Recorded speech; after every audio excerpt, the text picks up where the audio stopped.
Today is Thursday, June 25th, 2020. Coming up on Roland Martin Unfiltered. Democrats, as we speak, are debating, Congress, the House is, debating the George Floyd Act on the floor of the House. We will go live in just a moment. In Frankfort, Kentucky, the state capitol, local citizens rally in support of justice for Breonna Taylor.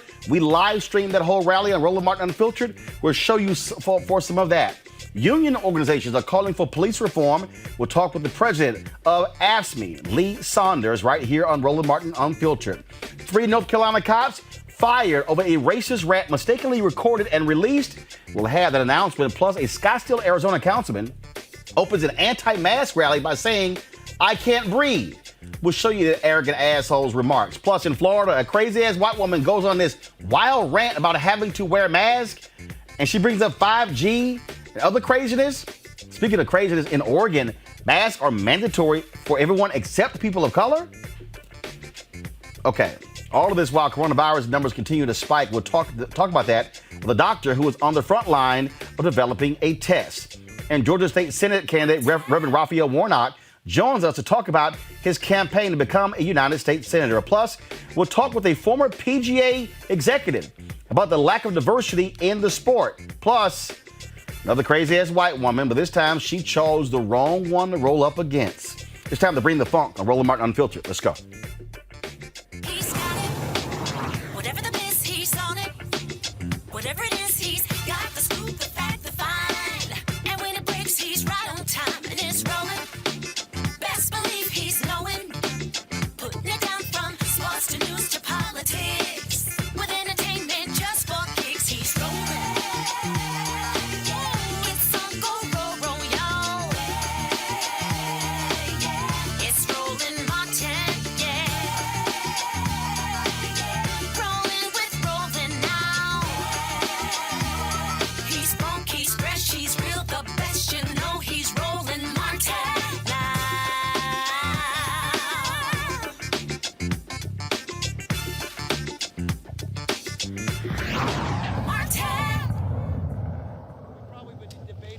Folks, what you're seeing right now is the floor of the U.S. House where they are debating the George Floyd Act. This is Republican Minority Leader Kevin McCarthy. Was allowed.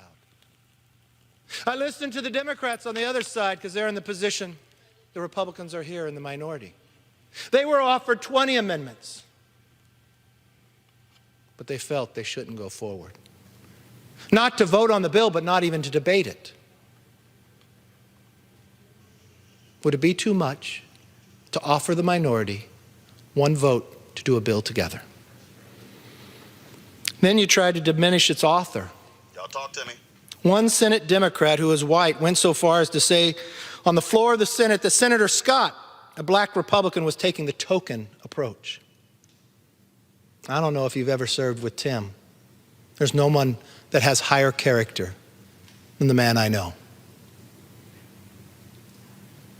I don't know what it's like to walk in other people's lives, but Tim is a good friend. He's told me the stories. Tim did not start working on this bill a month ago. He's been working on it his entire life, like others as well. Tim did not ask to do the bill on the Senate side with no input from the other side of the aisle. Tim offered amendments and others, but it can't even move the bill forward.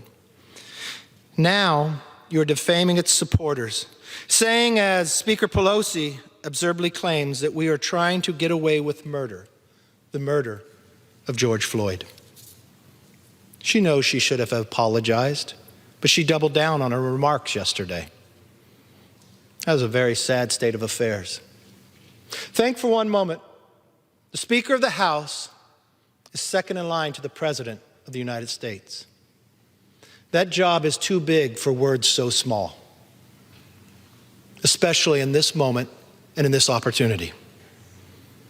So much for meeting the moment and working together to solve a problem. We've reached a new low in this body, and it's not one that I wanted to be a part of. Democrats in the Senate had the opportunity to add 20 amendments to address their concerns about the Justice Act. But they chose to walk away. All right, folks, not quite sure why Congressman Kevin McCarthy is whining and complaining about what happens in the Senate. He's actually in the House. we're going to monitor that as it continues. I want to bring in my panel right now. Dr. Greg Carr is chair, Department of Afro-American Studies, Howard University. Also, Reese Colbert, Black Women's Views. Erica Savage Wilson, she is the host of Savage Politics Podcast. Greg, I'll start with you. Again, you have these two bills. Senator Tim Scott, he's been, complaining that Democrats would not meet with him, would not even speak, on the issue. They were going back and forth. And in fact, see if I can pull it up here. He released his video a little bit earlier today complaining about the Justice Act in terms of what did not happen. And he putting this video out, there's this video he called Two with Tim. And he says that Democrats were putting politics before anything else. Play this video. Meaningful police reform forward. Why is that important? It's not important for Republicans or Democrats, frankly. It's important for kids growing up in the same situation that I found myself growing up in several years ago. I wanted to say to people that we're listening, we're seeing you. We hear your concerns. We had a chance to pass really bipartisan legislation. The House priorities and my priorities aligned pretty well. I offered 5 amendments to their first set of requests. Then they said they wanted more, so I offered 20 more amendments and a manager's amendment. Now, what's a manager's amendment? It's a boring term for whatever you want to add in, let's do it. The problem was they weren't looking for the what. They were looking at the who. The challenge? But here's the deal, though. He stated, Greg, on the outset that qualified immunity was simply off the table. Democrats get rid of it in their bill. That's one of the big sticking points. Sure it is. Respect to Senator Scott, who is doing what those who voted for him sent him to do. Tim Scott is a member of the White Nationalist Party. We should stop equating skin color with politics so Kevin McCarthy can, go along with his other rather rabid friends like Collins from Georgia and Jim Jordan from Ohio over to the hillbilly horde. Tim Scott is being a good soldier. Mitch McConnell can count. No matter how many of those amendments might have been offered, with his kind of aw shucks, affable social media ploy, he knew that they would be voted down in the United States Senate. So it's really irrelevant. Now, I've been watching on and off the debates today, beginning with Jerry Nadler and then Jim Jordan back and forth. And, it's very interesting because the amendments that the GOP continues to get up and say they offered that were rejected include the death penalty for those adding a death penalty rider to the anti-lynching bill. In other words, these are poison pills, no qualified immunity, among other things. These are poison pills. And so it was very interesting finally to see the chairwoman of the Congressional Black Caucus, Sister Bass, get up and say, she's hopeful because this is going to pass the House. Whatever happens in the Senate, there will ultimately be a resolution and a reckoning. And then she was followed by Barbara Lee, who said something very similar, although Barbara Lee wiped off the microphone and you could hear the live mic. So Karen Bass was like, she's serious about that, isn't she? Damn right she is, because we're in a pandemic. But Tim Scott will have to speak to posterity. And right now he's coming up really small as the blackface on the party of white nationalism. The thing here, Reese, when you look at really what's going on here, first of all, you always are going to have different versions in the House and the Senate. So there's a thing called committee. So typically what happens is after a bill passes in the House and then another bill passes in the Senate, then they have a conference committee, then they get together and work those different things out. The reality is people have been arguing, the people in the streets, they were arguing, look, in order for this thing to work, there are things you're going to have to get rid of. And that is 3 things: qualified immunity, chokeholds, no-knock warrants. Democrats are saying if those three things are not in the bill, we're not supporting it. Tim Scott, right. I hear all those he's saying. He addresses 2 of those. No-knock warrants, chokehold, does not address qualified immunity.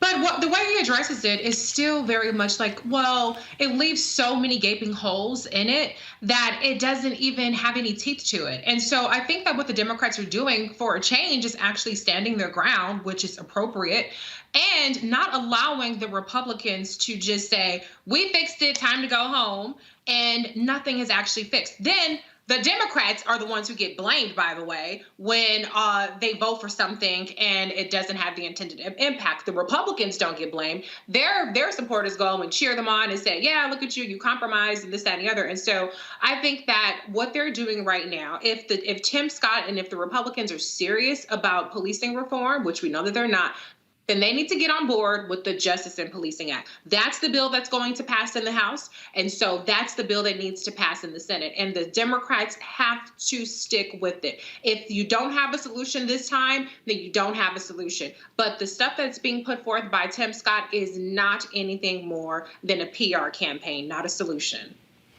So, look, here's the thing that cracks me up. Erica. And look, politics is all a part of this. If you're on the Democratic side, you see momentum. You see polling with Joe Biden. You see the fact that 4 seats, all Democrats need are 4 seats to take over the United States Senate. The calculus is, why would I take qualified immunity off the table now when I wait 4 months?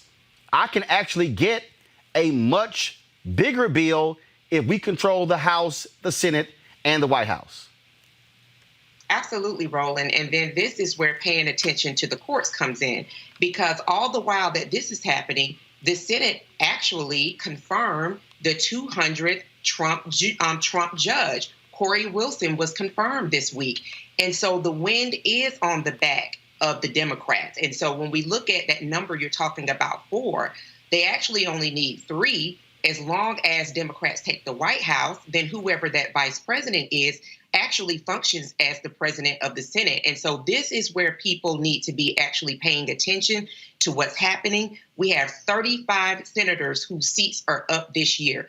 We also have, looking at this time as well, a period with which folks are not standing down. We've had people that have been in the streets a month this week, and people are actually paying attention and connecting the dots that all politics is local, and that there are things that can be done on the local level that will eventually affect what we see happening at the federal level.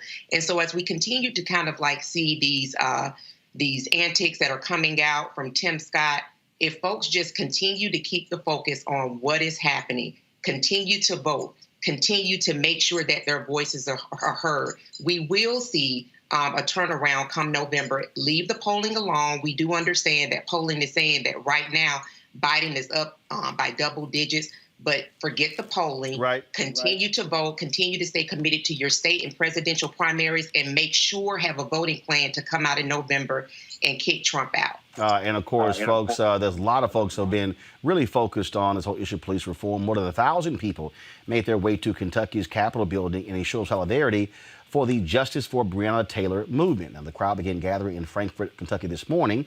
Organizers demanded action on her case, saying it has been 100 days and still no justice. Just one of the police officers has been fired as a result. Now, we live stream the entire rally on our Roland Martin Unfiltered platforms. If you want to see the full rally, just simply go to our YouTube channel. You can take a look at that. But here is an excerpt of what happened today. Oh, Lord, it seems like the law is pointing us in its slack, and there is no justice. But, Father, we pray right now that you would let justice roll on like a river and righteousness like never failing streams, so there can be peace on earth.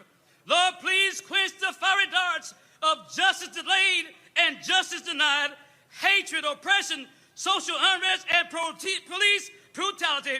Lord, as we come today praying for justice for Breonna Taylor, we find strength in your words that are found in 2 Chronicles 7:14. If my people who are called by my name shall humble themselves and pray and seek my face and turn from their wicked ways, then will I hear from heaven and will forgive their sins and will heal our land. Oh God, we pray for peace, love, and unity throughout this state, nation, and the world. Thank you, Father, for allowing us to be here today and peacefully take a stand for justice. We thank you, Lord, for Unite Until Freedom and Black Lives Matter, who spearheaded this event, and all those who participated, Almighty God. Lord, please keep them safe and give them traveling grace In the name of Jesus Christ, I pray. And all those who love the Lord, say amen. Because it's just a little, the energy is too low for me. It's Thursday in the middle of the day, and we're here to fight for Breonna Taylor. I need you to make some noise for me all the way in the back. Let them know you're here. Yes. We didn't come here to be nice. We didn't come to be quiet. Turn up and make some noise, y'all. Turn your voices up. Say her name. Say her name. Say her name. Say her name. What y'all came here for, to get justice, that's right? So we can't do that quietly. What do we want? No justice? No justice? No justice? No justice? No justice? All right, that sounds more like it. One more time. Let me hear you all the way in the back. That's not it. That's not it. Maybe my energy was too low. Let me hear you all the way in the back. Let them know you're here in the front, on the sides, in the middle. We want justice for Breonna Taylor. Okay, y'all made the trip worthwhile. Amen. Y'all give it up for Tamika Mallory, the queen of the movement. Until freedom, Tamika Mallory. Before we bring this family up, I want you all to do me a favor so Attorney General Cameron can hear us from his office. I want you to put your fist in the sky. Get them up, raise them high. Repeat with me. Get your fist in the sky. Put them up, raise them high. Put your fist in the sky. Put them up, raise them high. Put your fist in the sky. Put them up, raise them high. Put your fist in the sky. Get them up, raise them high. Put your fist in the sky. Get them up, raise them high. Put your fist in the sky. Get them up, raise them high. Put your fist in the sky. Get them up, raise them high. Brothers and sisters, on behalf of Tamika Mallory and Until Freedom, we can't say thank you enough for answering the call for justice for an innocent black woman who was killed in the sanctity of her own home. And if you can't be safe in your own home, where can you be safe? Folks, now we have drama out of North Carolina where 3 members of a police department have been fired after a department audit of a video recording captured one of the officers saying a civil war was necessary to wipe black people off the map and that he was ready. The Wilmington Police Department took the action on Tuesday against Corporal Jesse Moore and officers Kevin Piner and Brian Gilmore. Each was accused of violating standards of conduct, criticism, and use of inappropriate jokes and slurs. Police Chief Donnie Williams released the details of the investigation. Thank you, Mr. Mayor, council members, staff, media, and more importantly, distinguished members of the community. Today is a challenging day for me because as your new police chief, one of my first major tasks is to announce the termination of 3 veteran Wilmington police officers. The reason they're terminated is for misconduct. While terminating an employee is never easy, there are times when it's necessary. And today, with the concurrence of our City Council and at the direction of City Manager Sterling Cheatham, we will be releasing a summary of the internal investigation of these 3 officers, including their termination letters, written comments from me, which include directives for correction, and other information that is public under state personnel laws. Why are we releasing this information in this way? It's because of the times that we're in. And it's the right thing to do. Normally, personnel laws allow only a small amount of information to be made public. However, in exceptional cases, when it's essential to maintain public confidence in the administration of the city and our police department, more information may be released. This is the most exceptional and difficult case I have encountered in my career. We must establish new reforms for policing here at home and throughout this country. Yesterday, we officially terminated Officer James Gilmore, Corporal Jesse Moore II, and Officer Kevin Piner as a result of an internal investigation that uncovered extensive violations of the department's manual of rules, policies, which included our standard of conduct, criticism, and use of inappropriate language. This investigation started as a result of a supervisor's routine inspection of a video from Officer Piner's in-car camera. No one told us about this. We discovered it on our own because we have processes and policies in place. After a review of the video, the supervisor discovered 2 conversations that Officer Piner had. One with Officer Gilmore and the other with Corporal Jesse Moore II. The conversations... Well, Reese, when people sit here and say, oh, no, a few bad apples, I mean, these are people with badges and guns who literally could shoot and kill black folks and get away with it. And they have been doing just that. I mean, he refers to a civil war is about to start. The civil war has been on black folks for centuries now. It never ended against us. We went from slave patrols to the police officers. And yes, one could say not all, but when you have this kind of white supremacist mentality ingrained and infiltrated in these police departments, people try to act like we're imagining this stuff. We're not imagining it. This is how people act. And I'm glad to see that these cases are going to be reviewed, because with that kind of mentality and with that kind of bias, who knows what kinds of evidence has been planted, what kinds of testimony has been biased and inaccurate to try to, imprison black people. And people with this mentality are actually out there killing black people right now, and they have a badge, and so they do it with impunity. And Erica, people go, oh no, but audio, baby, captured in their own voices. You can't say they were just joking. Right, and we're very thankful that there was an actual audit that was done, and that the person that actually conducted the audit saw fit to actually turn over this audio to the proper personnel for a review, and then now we're seeing the firing happen.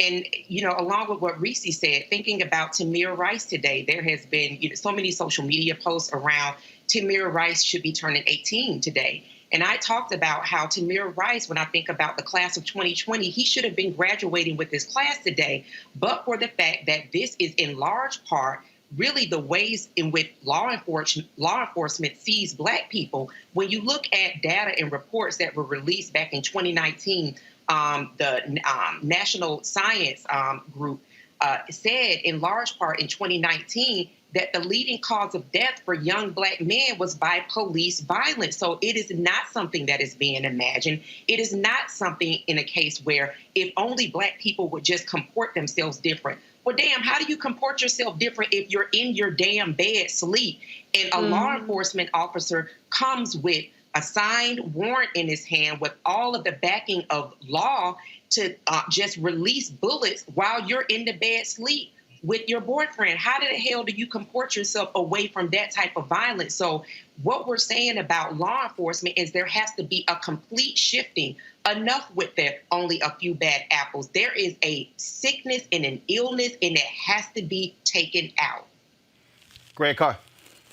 That's exactly right. I mean, I can't do anything but agree. I mean, think about the irony. Wilmington, North Carolina, site of the only to date coup d'etat in American history, where these white boys came in and overthrew the elected government of Wilmington, North Carolina in 1898 and tried to kill the black people and run them all out of town.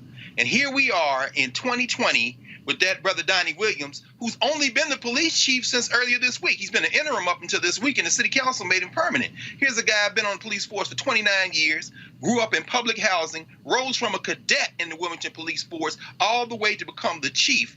What that speaks to, as well as what you just showed, went down in Frankfurt today. By the way, I saw my young bull back there, rising sophomore at Howard University, Sean Ali Waddell, who helped organize that rally. That's Muhammad Ali's great nephew. What we see is when we involve ourselves in the political process, we can get people in place who can pull the trigger on something, even in a Wilmington, North Carolina. I know you're going to have Reverend Warnock on in a minute to talk about Georgia. And I think about the fact that even in Kentucky, Charles Booker, at least in the early account and early counting has pulled ahead of Amy McGrath in that election for to run on the Democratic side in the Senate.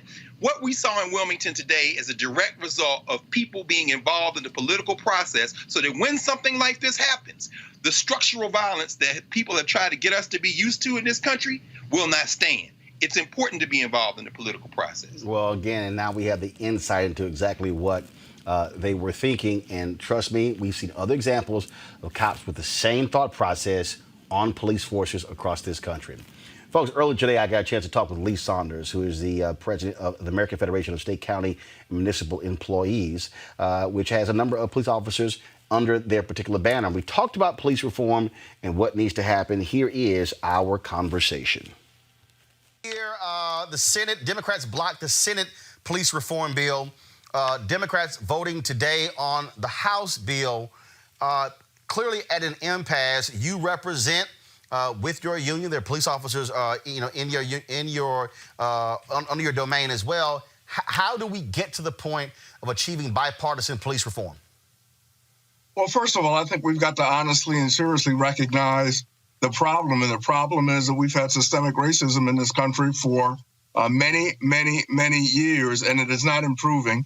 And it's not just in the police, with the police. It's also with employment, with health, as far as the impact that that has on African-American families. And we've just got to deal with this crisis. And it is a crisis. And people are fed up. They're angry. They're frustrated. I can understand that. I'm angry and frustrated. And we've got to have a dialogue that makes sense with everybody, bringing everybody to the table and recognizing the issues and coming up with some very valid solutions. I got to tell you, Roland, I am tired of having these task forces and the committees and the conferences that take place, and then nothing happens. I mean, this is a moment in time where something has got to happen, and we have got to address the issue of systemic racism.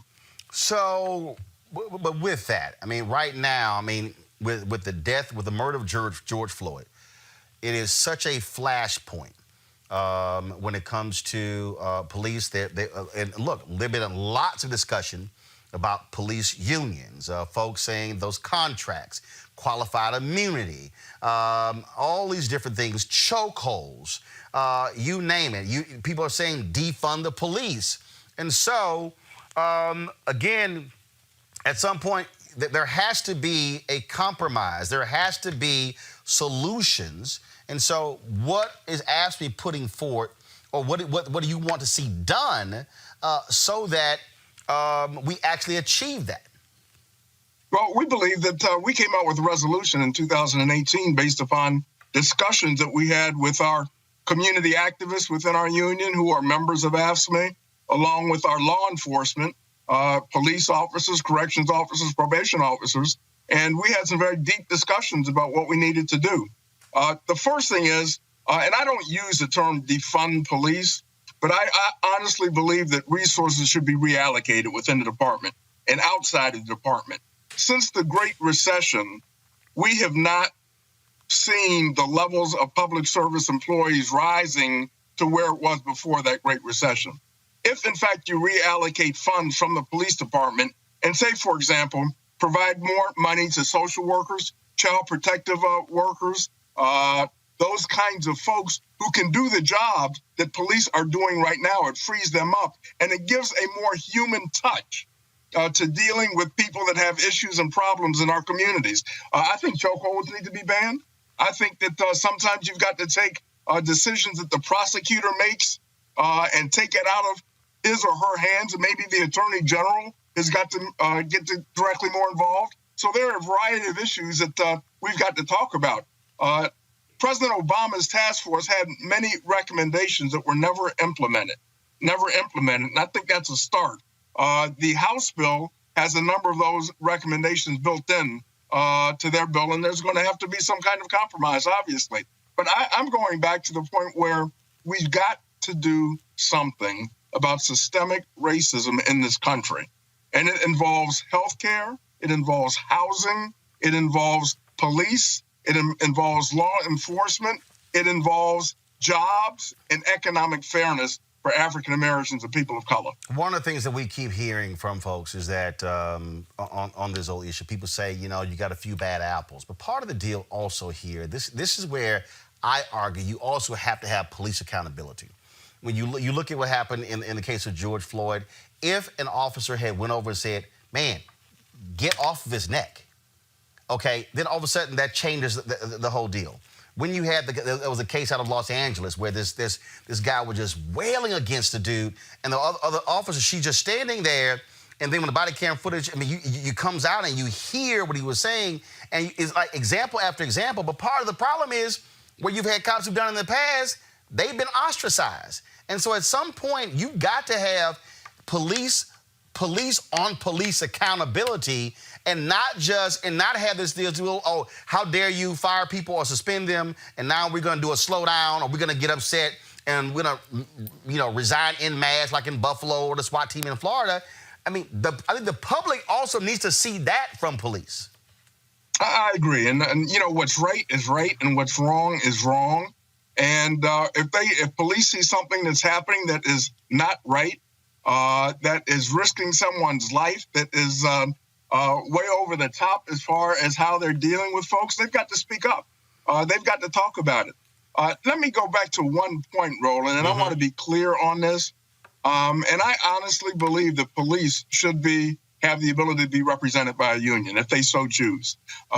Everybody is entitled to due process, but the contract that's negotiated cannot be used as a shield for bad behavior.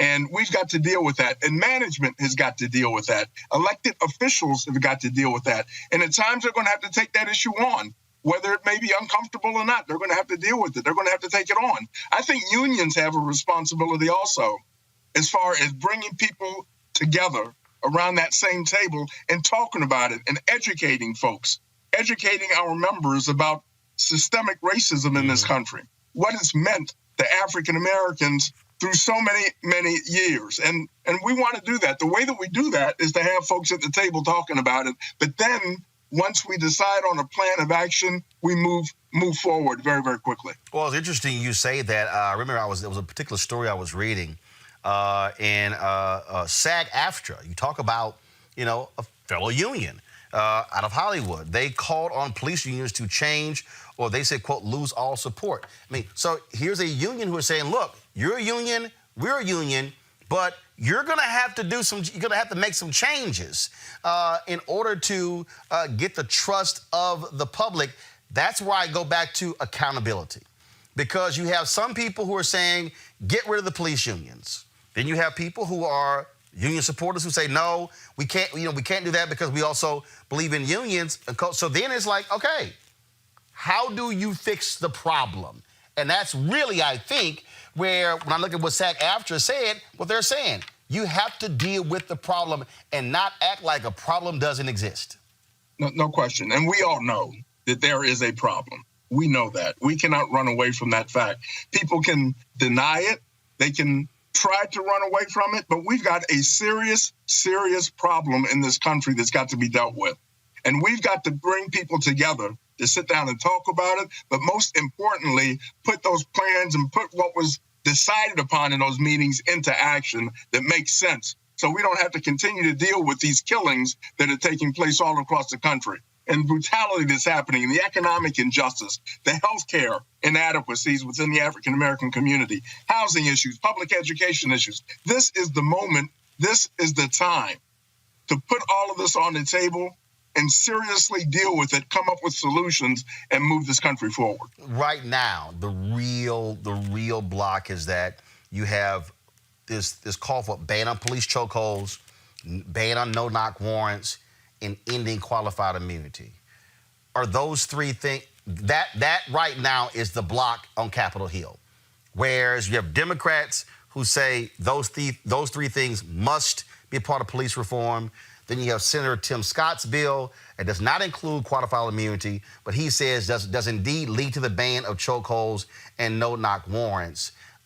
Do you see that being resolved? Because Democrats are saying, we don't care. If those three things are not in the bill, there will be no bill going forward. I think that the knock warrants and the ban of chokeholds really have got to be dealt with in some kind of way. QI, which I call QI, qualified immunity, really has to be looked at and studied. It's very, very complicated. All public employees, all public sector workers have qualified immunity based upon the jobs that they do. And you're putting many in jeopardy if you're talking about getting rid of qualified immunity. I understand the sensitivities associated with that, but we want to sit down and talk about alternatives and talk about ways in which we can deal with that we get to the same place that people want to get to. But overall, we know and we believe that there needs to be fundamental and serious changes that take place in order to resolve the kinds of problems that we've been dealing with for so many years. All right, Lee Saunders, President of AFSCME. We certainly appreciate it. Thank you so very much. Thanks for having me, Roland. This is where, Greg, black union leaders are going to be so important because folks like Lee Saunders, and let me also say AFSCME, full disclosure, they're a partner, supporter of this show. They can serve a vital role when it comes to dealing with this whole issue because when you talk, and also not just black union leaders, but also black folk groups like Noble. This is where our black organizations have a seat at the table where you traditionally are talking to white police leaders and saying, no, we know these issues. There's a problem here. Y'all got to be a part of the solution. Absolutely. And appreciate Brother Saunders for his nuanced reading of what has been a long-term difficulty for people of African descent in this country. We know that the ownership class, the so-called elites, the ruling class, so to speak, have always worked against labor. And it was the birth of organized labor in the 19th century that saw the real pushback. Of course, had people of African descent, had poor whites been able to marry with blacks during the early days of organized labor, we wouldn't be in some of the messes we are in today. But it was racism that always lay at the heart of organized labor. And we know that, of course, you've talked many times about A. Philip Randolph and his Brotherhood Student Car Porters and Chambermaids, so forth and so on, AFL-CIO. But here we are in 2020. So when you see a Lee Saunders, you're looking, or Bill Lucy, you're looking at figures who are black, who are going to advocate for black folk, and who are doing it through the power of organized labor. There are many unions in AFSCME, AFL-CIO, organized labor, who detest the racist behavior of many of these police unions. So what we have an opportunity finally to do here is not only lead from a moral principle, not only organize around the idea of black strength, but to finally join forces with those other folks who are like, you are not only giving unions a bad name, you are maintaining this white nationalist attitude that ultimately works against organized labor. So, kudos to Lee Saunders, because that's a difficult needle to thread, brother. Reese. Yeah, and I think that, one of the ways that the police unions have been shielded is by attaching themselves to the labor movement and, being able to kind of successfully convince people that an attack on police unions is an attack on all unions. So it's really important for people like Lee Saunders and other labor union leaders to come out and actually be on the side of policing reform and divorce to a certain extent a little bit that kind of connection that people tried to make. And I think to Lee Saunders' point when he talked about how qualified immunity all public employees have it to a certain extent, certainly nothing that the Democrats are suggesting will lead to eliminating qualified immunity for all public employees. It's just not, it's saying you don't have qualified immunity to go out there and kill black people. So I didn't entirely agree with his point on that one, but I understand his concern. Erica. Yeah, and I agree with that. I think that it is important for someone like Lee Saunders to be able to have this very nuanced conversation, understanding that QI, as he put it, does cover government officials. But then I also think it's very important to parse through that police unions also have the backing of the benevolent officers, that particular group. They also have the Fraternal Order of Police Union as well. So they do have a lot of support that really kind of makes them a lot more louder in the way that they're able to exercise their ability to do the things that really do harm public. But I definitely agree with Dr. Carr and Reese that it is of the utmost importance to have somebody who understands and has the depth to be able to have this nuanced conversation and to really lead us into a place where the reforms that we're looking for will be the ones that we'll actually see. All right, folks, let's now talk about coronavirus's impact on the country. We are seeing it come back with a vengeance. We're seeing California, Texas, significant numbers there. The governor of Texas, Greg Abbott, this idiot, okay, who was so gung-ho, Greg, your mother's living there, all my family is there. He was so gung-ho about reopening the state. Now, all of a sudden, guess what? He's saying, hey, can y'all stay home?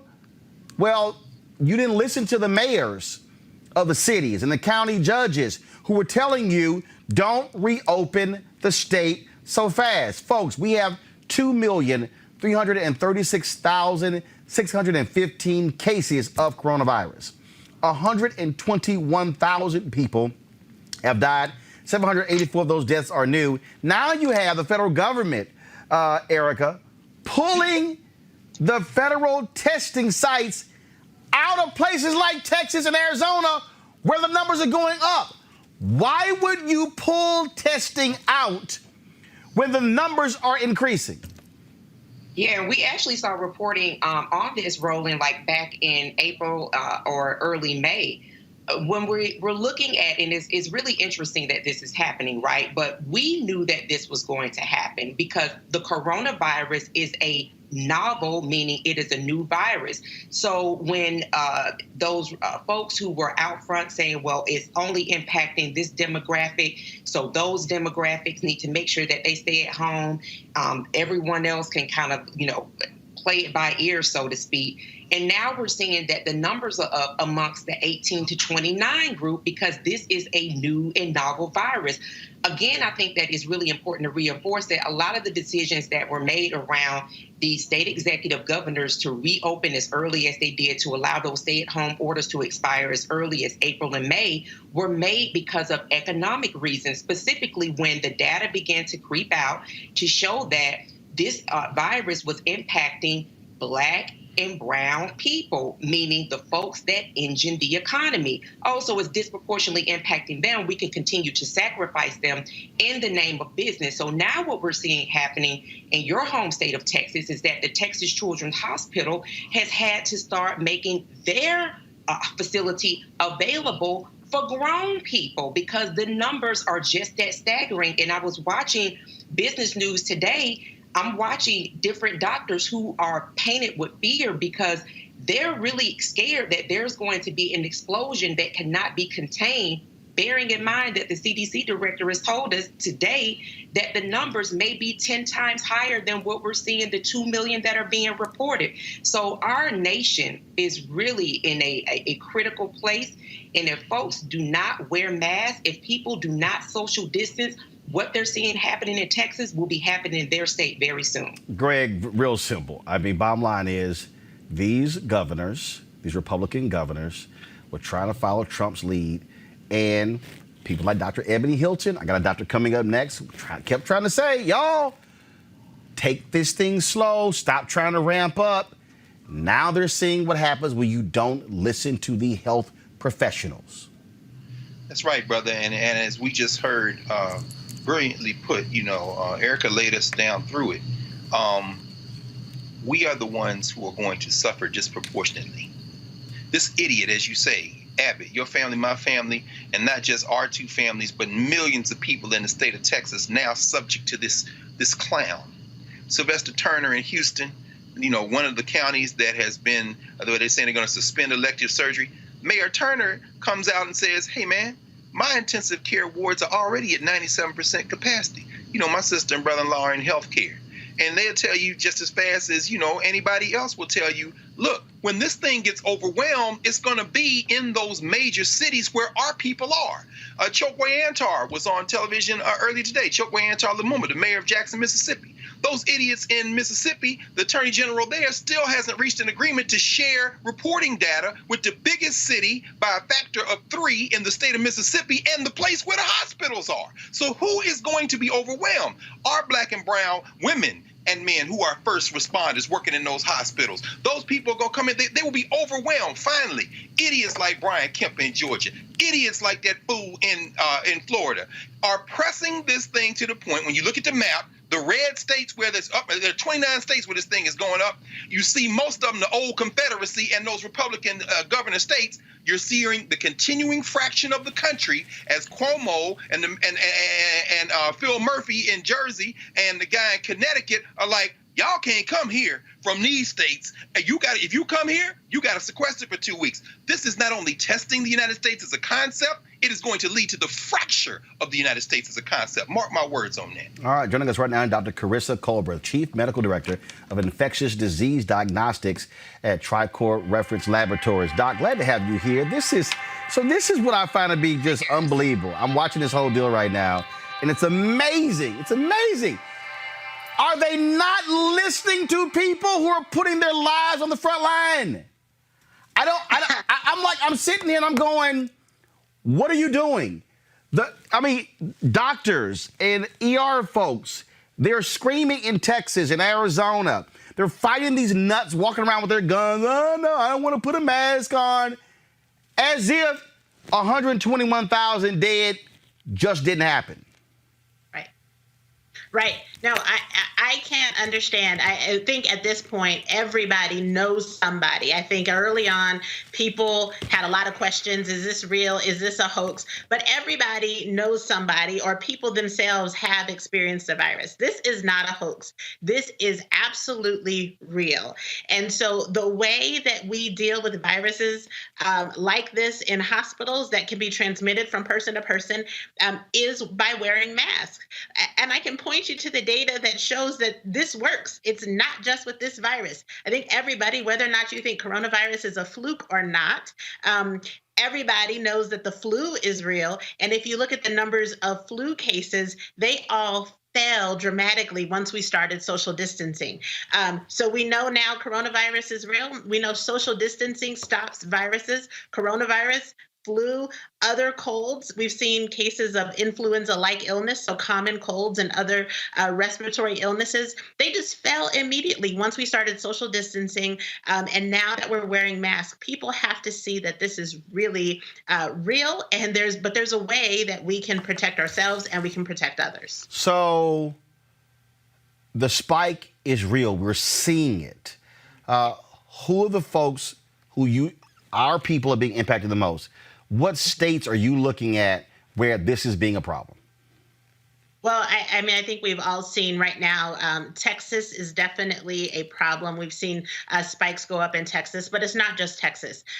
Texas, Florida, South Carolina, Alabama, several other states in the South, even Oklahoma, have now displayed the highest cases in a single day has occurred either yesterday or today. So really, we're seeing cases go up, number of positive cases go up all over the country. And the big challenge that I see with this is that the federal government just yesterday announced that they were halting the testing component of the CARES Act, which was supporting testing, federally funded testing in multiple states, one of which was Texas. And so now that means that states and hospitals will no longer receive that federal funding to support testing, and they will have to find testing resources, which has been a challenge since the beginning of this crisis. But at least some places had some federal support. That funding is ending, and they'll be on their own to find the testing supplies and resources. I got to ask you this here. What do you make of this story? An Oregon County has decided to make people of color exempt from its mandatory mask policies, citing the potential for racial profiling.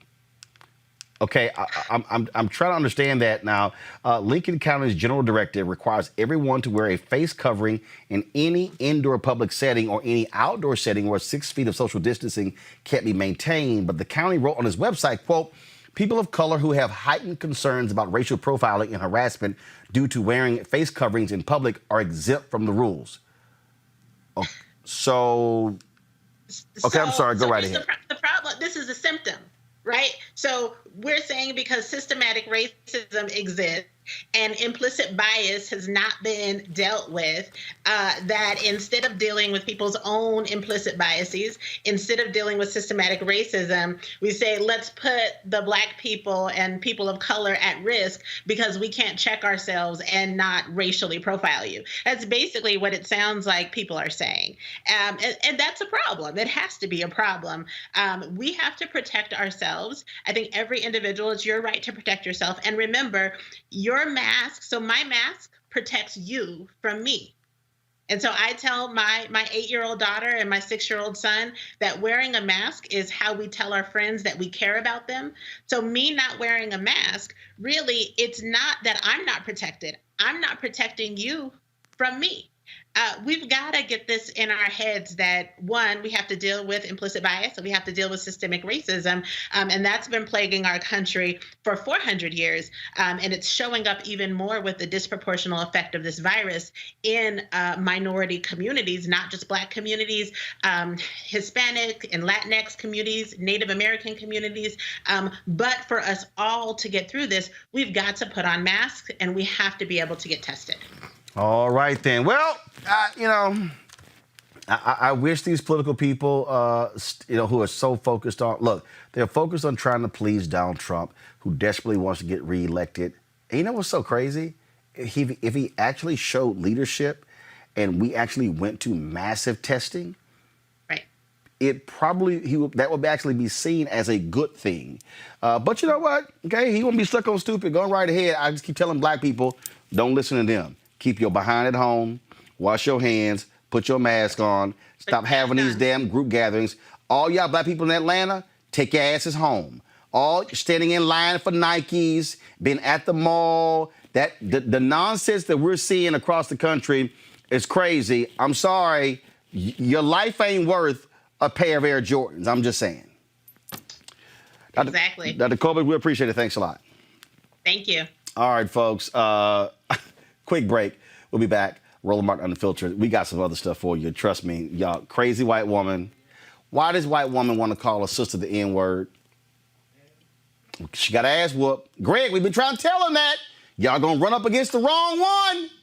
Wait till y'all see the video. Plus, we're gonna talk with Pastor Raphael Warnock, who is running for the United States Senate out of Georgia, and a brother who worked for the PGA. Wait till he details the kind of racism that he had to deal with in the game of golf. All of that is next. Roland Martin Unfiltered. You want to support Roland Martin Unfiltered?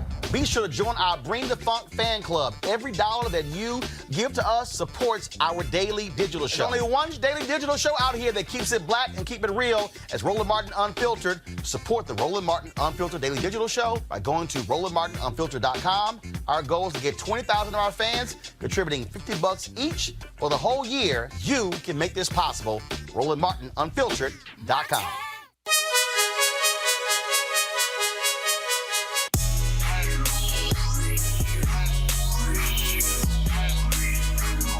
All right, fam, the folks at Ceek.com, founded by Mary Spio, a sister, of course. She is the inventor, the creator of these devices, this virtual reality headset right here. You saw it in the video there. And also the 360-degree 4D headphones. You can actually get these with a discount because they partner with us at Roland Martin Unfiltered. Right here, here's the code, RMVIP2020, RMVIP2020. First of all, folks, the headsets are phenomenal. The headphones are absolutely phenomenal. And, of course, the VR headset is great because you just pop your phone, put it into the device, and you can actually see video in virtual reality. So it's real cool. Go to Ceek.com, Ceek.com, CEEK.com, and use the promo code RMVIP2020. All right. Y'all know what time it is. No charcoal grills are allowed. I'm white. I got you, Carl. Illegally selling water without a permit on my property. Whoa! Hey! You don't live here. I'm uncomfortable.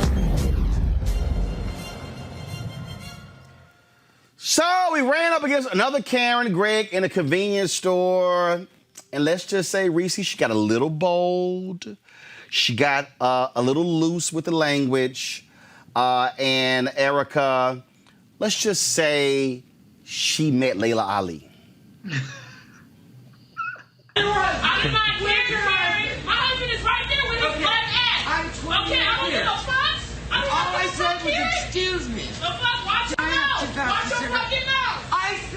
Okay, I said excuse me, and you got hella room with me. You got hella room with me. All I give a fuck past you. All I give a fuck past you. You start talking about your black husband. I don't give a fuck about your black husband. Just because you suck black dick don't mean you're not a racist. You can suck all of it. You can call me a nigga all you want to. I'm gonna beat your motherfucking ass in this store, bitch. Call me a nigga again. Call me a nigga again. Call me a nigga again. Say the word nigga, bitch. I'm the right one. Try it.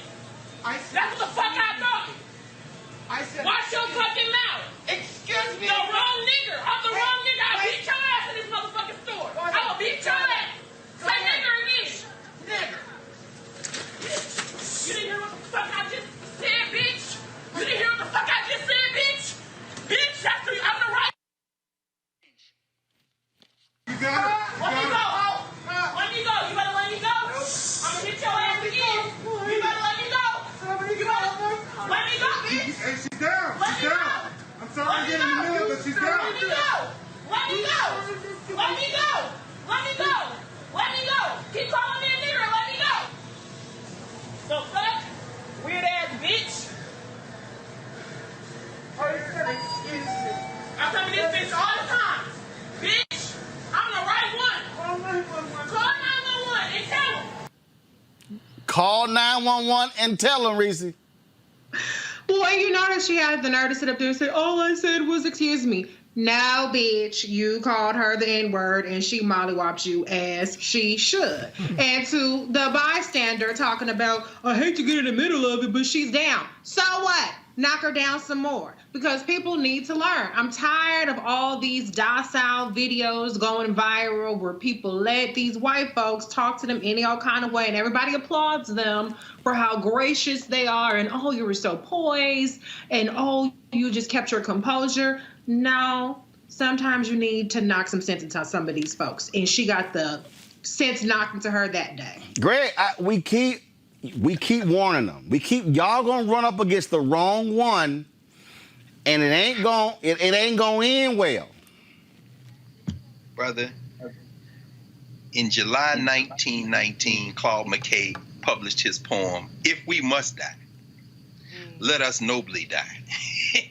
And when she says, call 911 and tell them, she's saying, you crossed the threshold where I don't even care about any consequences. Call whoever you want. And like you said, like we've been saying now for years at this point, you've been running crazy ass white people.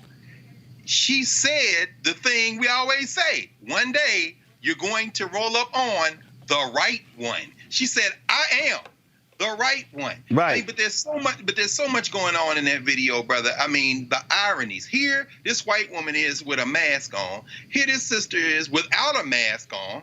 And you're looking at this, and so when she hits her, the whole thing is triggered by that white woman standing there, and you can see the wheels turning in her mind. Am I going to make a stand for my white nationalism and call this woman the N-word one more time? And when she finally decides to do it, she gets squared up and gets that two-piece, bang, bang. And like when the man says, she's down, that sister right there has not only put herself in danger, but I'll end with this. Like Claude McKay, when he wrote If We Must Die, it was during the Red Summer, brother.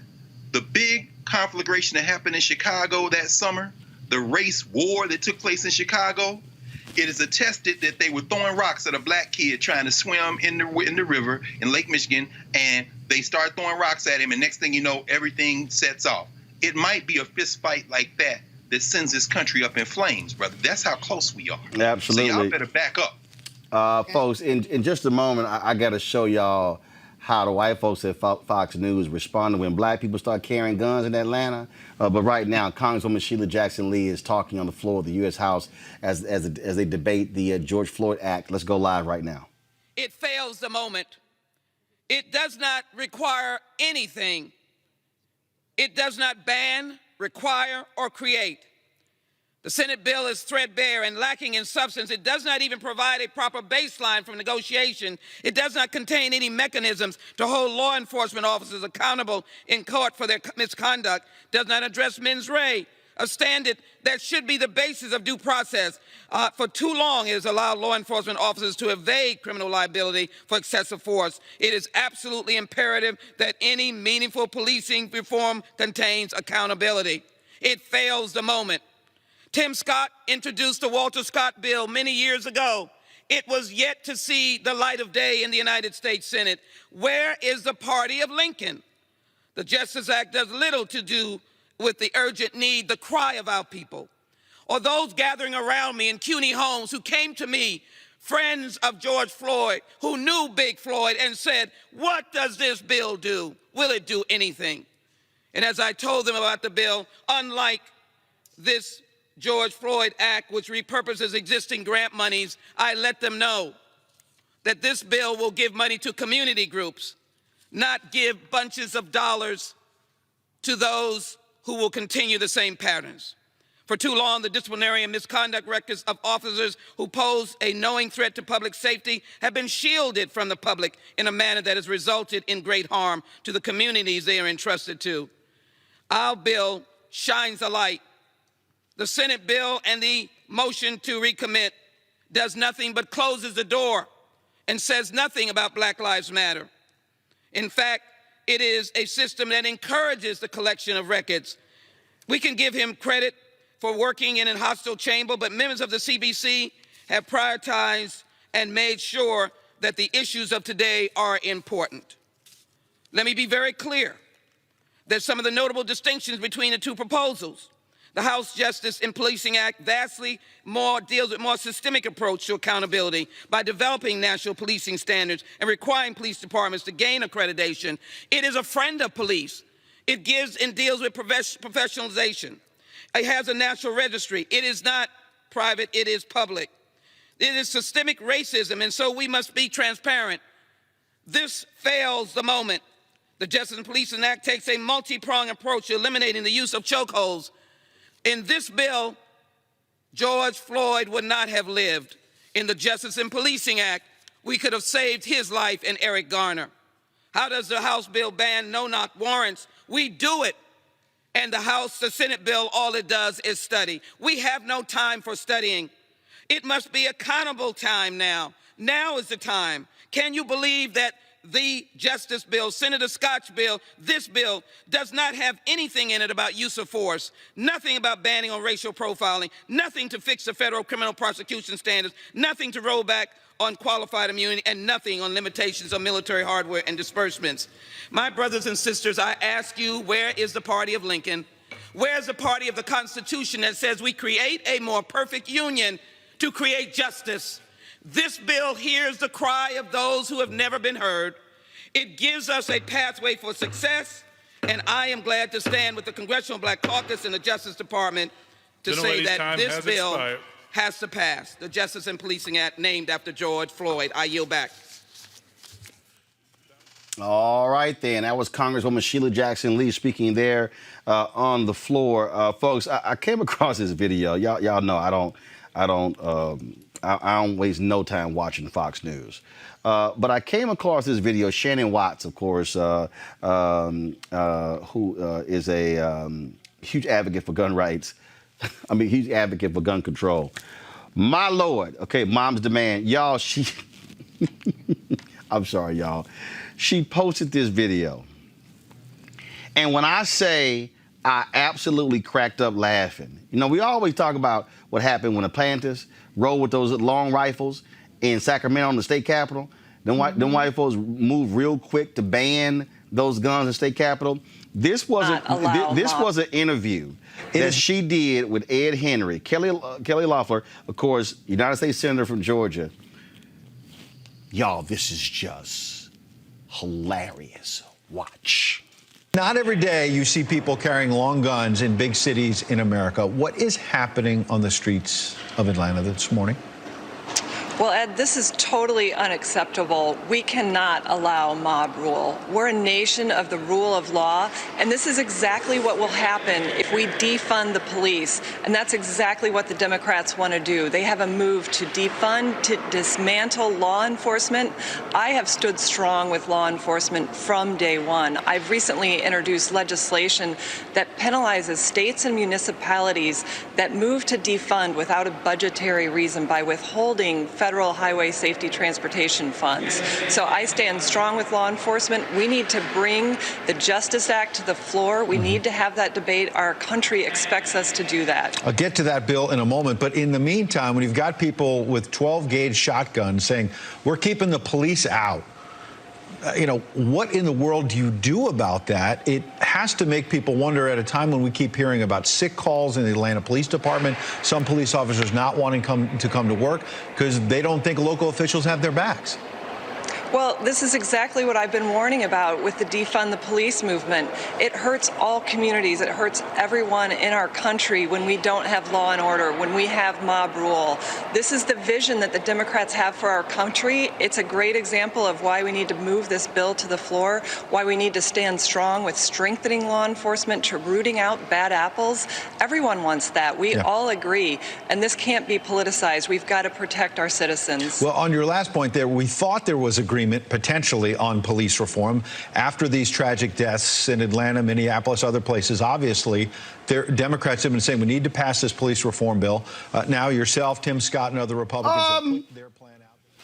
I don't recall Kelly Loeffler, Reese, saying yet when white folks in Michigan and Wisconsin and Georgia and Texas were parading around with their guns at the state capitol, when they were inside of the Michigan State Capitol, blocking folks from getting to the governor's office. And in the police officers' faces, shouting them down. They were armed. None of them got shot. None of them even got roughed up. And so Republicans are exposing themselves for the hypocrites that they are. Yeah, those black folks with them big-ass guns look very scary to these white Republicans. They look very scary to these white nationalists, that their mob rule is being threatened because they do not want to see black people rise up and exercise their constitutional rights to bear arms. And so, yeah, they can have these folks that are just simply standing there. They're not committing any crimes. They're exercising their constitutional rights, which the Republicans are supposedly for. That looks scary to them. Well, that looks a lot more reassuring to me than all those white folks on the armed in these capitals talking about don't wear a mask and we need to end the quarantine. And here we go, Erica. This is the video in Michigan. Look, we got fatigues. My man that got his gun and I didn't hear Kelly and Fox News saying mob rule. No, because those are the same listeners of Fox News. And it's so interesting to hear Kelly Loeffler talk about law and order. She is the richest person in Congress. And this is the same person whose investigation around insider trading was politely folded up by the Department of Justice. So where was the law and order around her insider trading when she got that Senate coronavirus briefing and then magically sold a lot of stock? So what we're hearing is more of the same of Republicans talking in sound bites, talking about really when black people stand in their power, how that then threatens white rule. And I'm glad. I cannot wait to continue to see more black people stand in their power, more black folks make sure that they are going to get weapons training if they've not gotten weapons training. Stand in your political power because, as you saw in the video that you just showed, white people continue to do that. They spit, they share their droplets, and you see law enforcement does not engage them in the same way that they do with black folks. So really, Kelly Loeffler, and really glad that seat that she was appointed to is definitely one that's a hotly contested seat in Georgia, somebody who is deserving, who is not just someone who happens to be married to the president of the New York Stock Exchange, just has that kind of like, wealth ability to be able to assume the seat, but someone who actually is for the people, that would carry the message for the people to the halls of the Senate. Greg, oh my God, look at those black people with those big guns. Well, look at these white people in Michigan with the big guns. What about iPad? Look at that, Greg. I mean, goodness. I'm sorry. Looked like the white folks in Michigan had ordered from the same big gun place as the black folks, but no. When the Negroes go get big guns, we got to pass some laws. Well, brother, the anchor there, Ed Henry, had the fear in his voice that remember when Robert Williams told the story about how in North Carolina, when the white boys showed up with their guns, and then Robert and Mabel Williams and all them had their guns, that they made them so nervous that the white police dropped their guns out of fear. That story, by the way, is in this book right here, Negroes with Guns. This is the book, 1962. Robert Williams says, "Why do I speak to you from exile?" Because he was in Cuba, he and Mabel Williams. Because a Negro community in the South took up guns in self-defense against racist violence and used them. I am held responsible for this action, that for the first time in history, American Negroes have armed themselves as a group to defend their homes, their wives, their children in a situation where law and order had broken down and the authorities could not or would not force and protect American citizens. This is what Robert Williams said finally. I accept this responsibility and I am proud of it. Hey, Fox News, come on, baby. If we must die, let us nobly die. But what did Robert Williams and them find out? When we pulled our guns out, them white boys got so scared they dropped their guns. And we like Erica said, we're going to have to deal with Kelly Loeffler in a few months. You got a brother coming on in a minute that's going to whip her like she stole something. So, well, that's what we're... Now, here's the deal. Again, I told y'all, I don't spend Fox News scared to call me. They ain't going to call me. Okay, I ain't the right kind of black. But I saw this here, and I want y'all to listen. I want y'all to listen to what the white woman says. And then I want y'all to look at the picture while she's saying it. Check this out. Marie, you know, the founder of BET is going to be on with me in the next hour on Outnumbered Overtime. And one of the points he makes is that, you know, in a lot of ways, black people are being left out of this conversation. That as you sit there and there's the rioters and there's the debate about it and there's the violence, and you're not necessarily hearing from the people who it impacts what their thoughts are. And it's not coming through amid all of the violence and, you know, the pictures on television and even the conversations that are happening on TV. What are your thoughts? Oh, okay. Okay, I want y'all, hold up. Go back. Go back. Go to my iPad. 1, 2, 3, 4 white women. 1 black guy. Okay, I you know what? She got to play it again, y'all. Listen what she says. The founder of BET is going to be on with me in the next hour. Okay, you said he's going to FaceTime me. And one of the points he makes is that, you know, in a lot of ways, black people are being left out of this conversation. That as you sit there and there's the rioters and there's the debate about it, there's the violence, and you're not necessarily hearing from the people who it impacts what their thoughts are. And it's not coming through amid all of the violence and, you know, the pictures on television and even the conversations that are happening on TV. What are your thoughts? Right there. Go back. 1, 2, 3, 4 white women. But y'all about to hear who gets to answer that question first. Watch this. In many communities, that conversation is happening, and it's including a diverse cross, section of Americans and of. So, I'm sorry, the black guy didn't get the question first. The black guy didn't get. Here's what gets me with this one, Greg. Fox News, y'all part of the problem. Y'all ain't having black people on talking about it because y'all are focused on the protesters and the rioters and the looters because you're not having real dialogue. Not on Sean Hannity, not on Laura Ingraham, not on Shannon Bream, not on Tucker Carlson, not on Martha McCallum, not on Brett Baier, none of these shows. But the fact that she literally asked that question with one black dude on the panel, and he didn't even get the black question. Well, Roland, it's funny. There are a lot of people who watch Roland Martin Unfiltered who are not black. But like August Wilson said, I don't write my plays for a black audience or a white audience. I write my plays out of the black experience, and then it resonates with people where they are. You are bringing the news and information out of our experience, and it resonates with people where they are. What they don't understand at Fox, and for that matter in commercial news, entertainment, media generally, is that by not including us in the conversation really, they are deluding themselves. Remember how Invisible Man opens Ralph Ellison's novel, where the white dude gets beat up by the protagonist in the novel, but the guy still can't see him because he's denied his humanity for so long, he thinks nobody beat him up. When this thing is crumbling all around you, and you continue to engage in this kind of foolishness like what you just saw, when it falls apart in your face, there will be nobody in this country who will be more shocked than those who were deluded into thinking they were dealing with reality by watching Fox instead of Roland Martin Unfiltered. All they doing is hurting themselves in the long run, brother.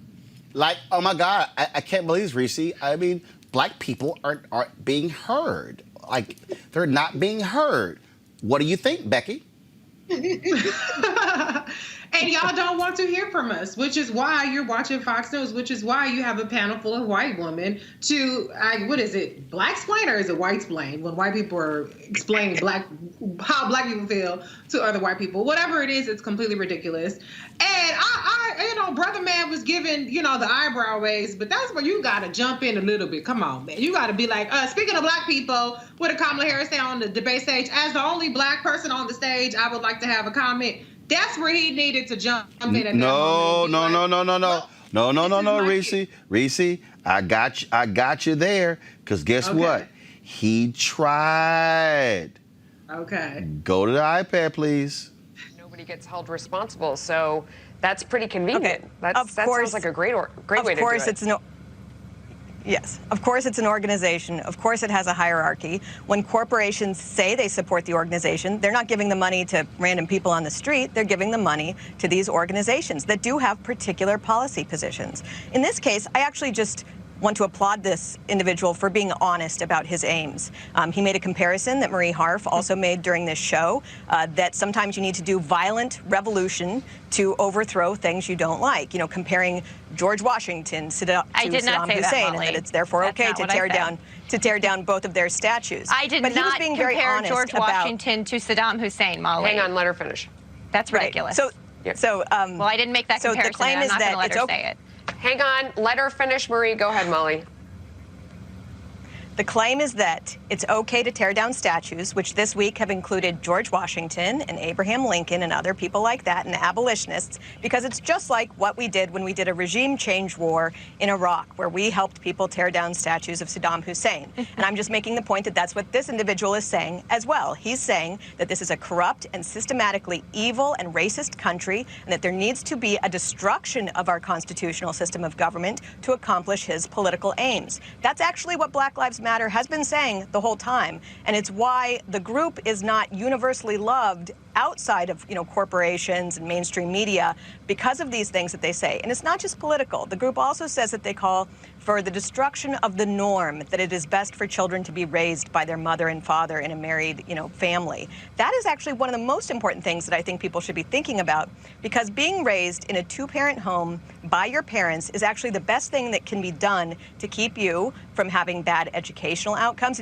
If you're raised by your married parents, you graduate high school, you have an increased likelihood of going to college, you're less likely to be addicted to drugs, you're less likely to be incarcerated.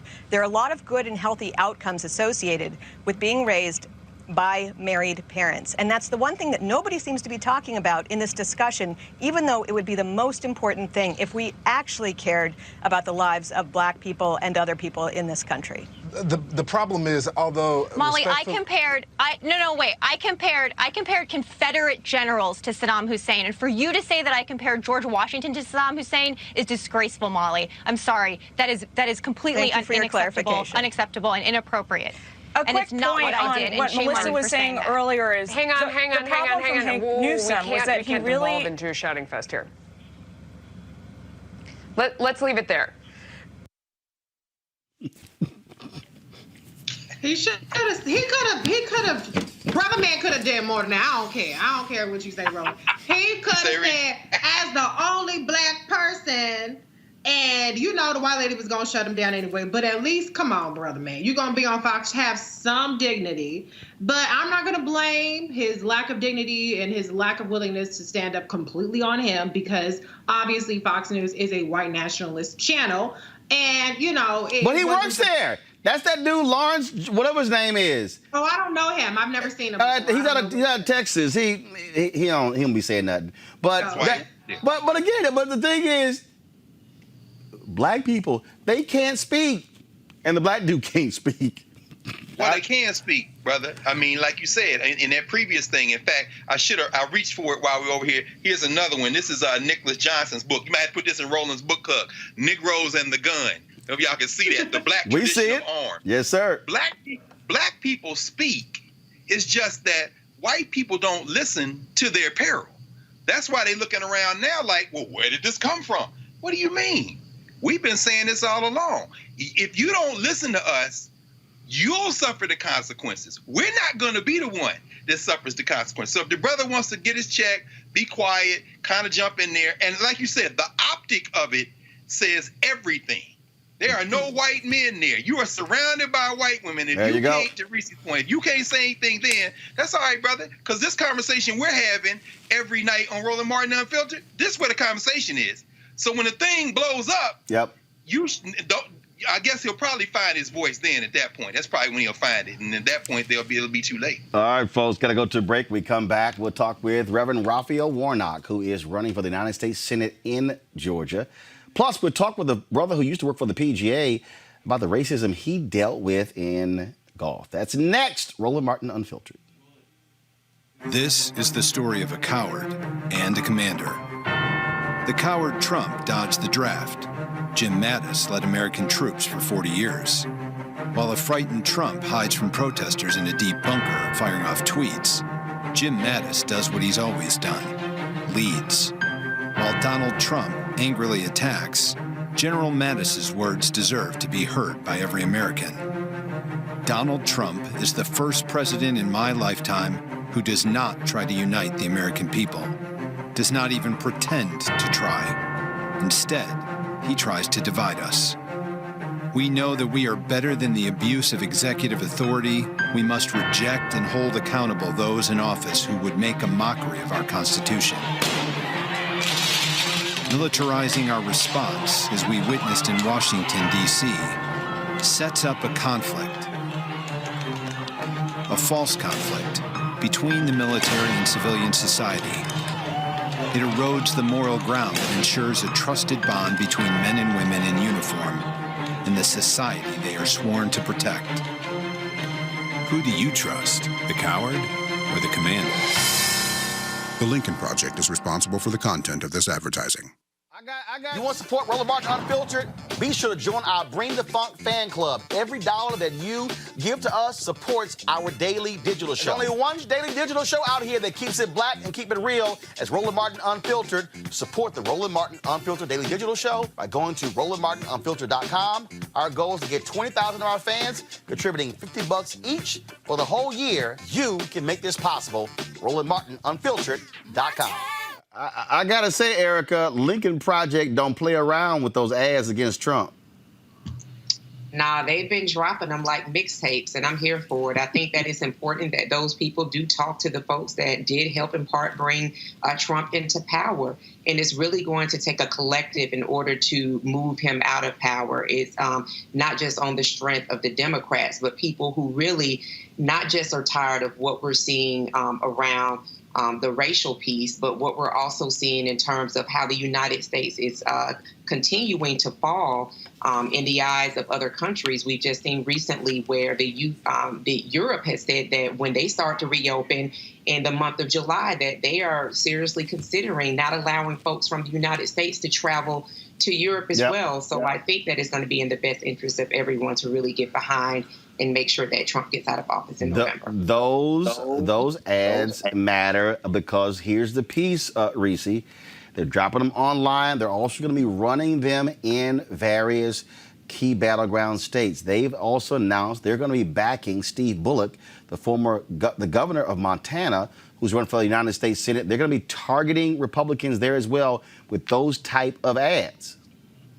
Yeah, and I've seen Donald Trump ads on TV where I am. And so it's time that somebody is going up against Donald Trump, and the Democrats, I guess, are holding their fire, or they're using their resources other places. So the Lincoln Project is stepping up. They're still the Never Trump Republicans, so I'm happy and encouraged to hear that they are actually backing Democratic senators as well as just being against Trump, because that's where I want to make sure that they keep the same energy and towards a progress when we move into the next chapter, when the Democrats do take power, that they don't revert back to their ways of being team. Well, here's the deal, Reese. Bottom line is this here. Your friend today might be your enemy tomorrow. That's true. I can worry about tomorrow. Yeah. If they on your side today, fine. That's cool. Yeah. That's the deal. Here's what I don't understand, Greg. You're right. Today, it's useful for propaganda. But as Reese said, let's not make any mistake about it. Steve Schmidt, who is one of the founders with Rick Wilson and Kellyanne Conway's husband, George, one of the animating forces behind the Lincoln Project. Steve Schmidt, who was John McCain's campaign manager. Steve Schmidt, who went along with putting Sarah Palin in as the vice presidential nominee. Steve Schmidt, through Sarah Palin, is the grandfather of Donald Trump. You see, these Republicans, Trump is an embarrassment for them. But just like this, if you believe in this kind of thing, this traitor who's got a book out now, is a book I won't buy. You know damn well that it must be a hell of a book if I ain't gonna buy it. And I damn sure not gonna buy this boy's book. Somebody will give it to me eventually. But they are just the enemy of our enemy is our friend in this moment. But after this moment is over, these are our enemies. These are the people who want to get rid of Social Security. These are the people who want to throw people off of unemployment. These are the people. I mean, Steve Schmidt is not a hero. In fact, he's one of the reasons we have Donald Trump. The possibility of an idiot becoming president, you see a direct line from Sarah Palin to Trump. So, yes, in this moment, let us embrace them fighting each other and use it to the advantage. But do not forget that is step one for them. They're trying to redeem the GOP. Right. And the GOP is no less than, after that, than now, the party of white nationalism. I'm good.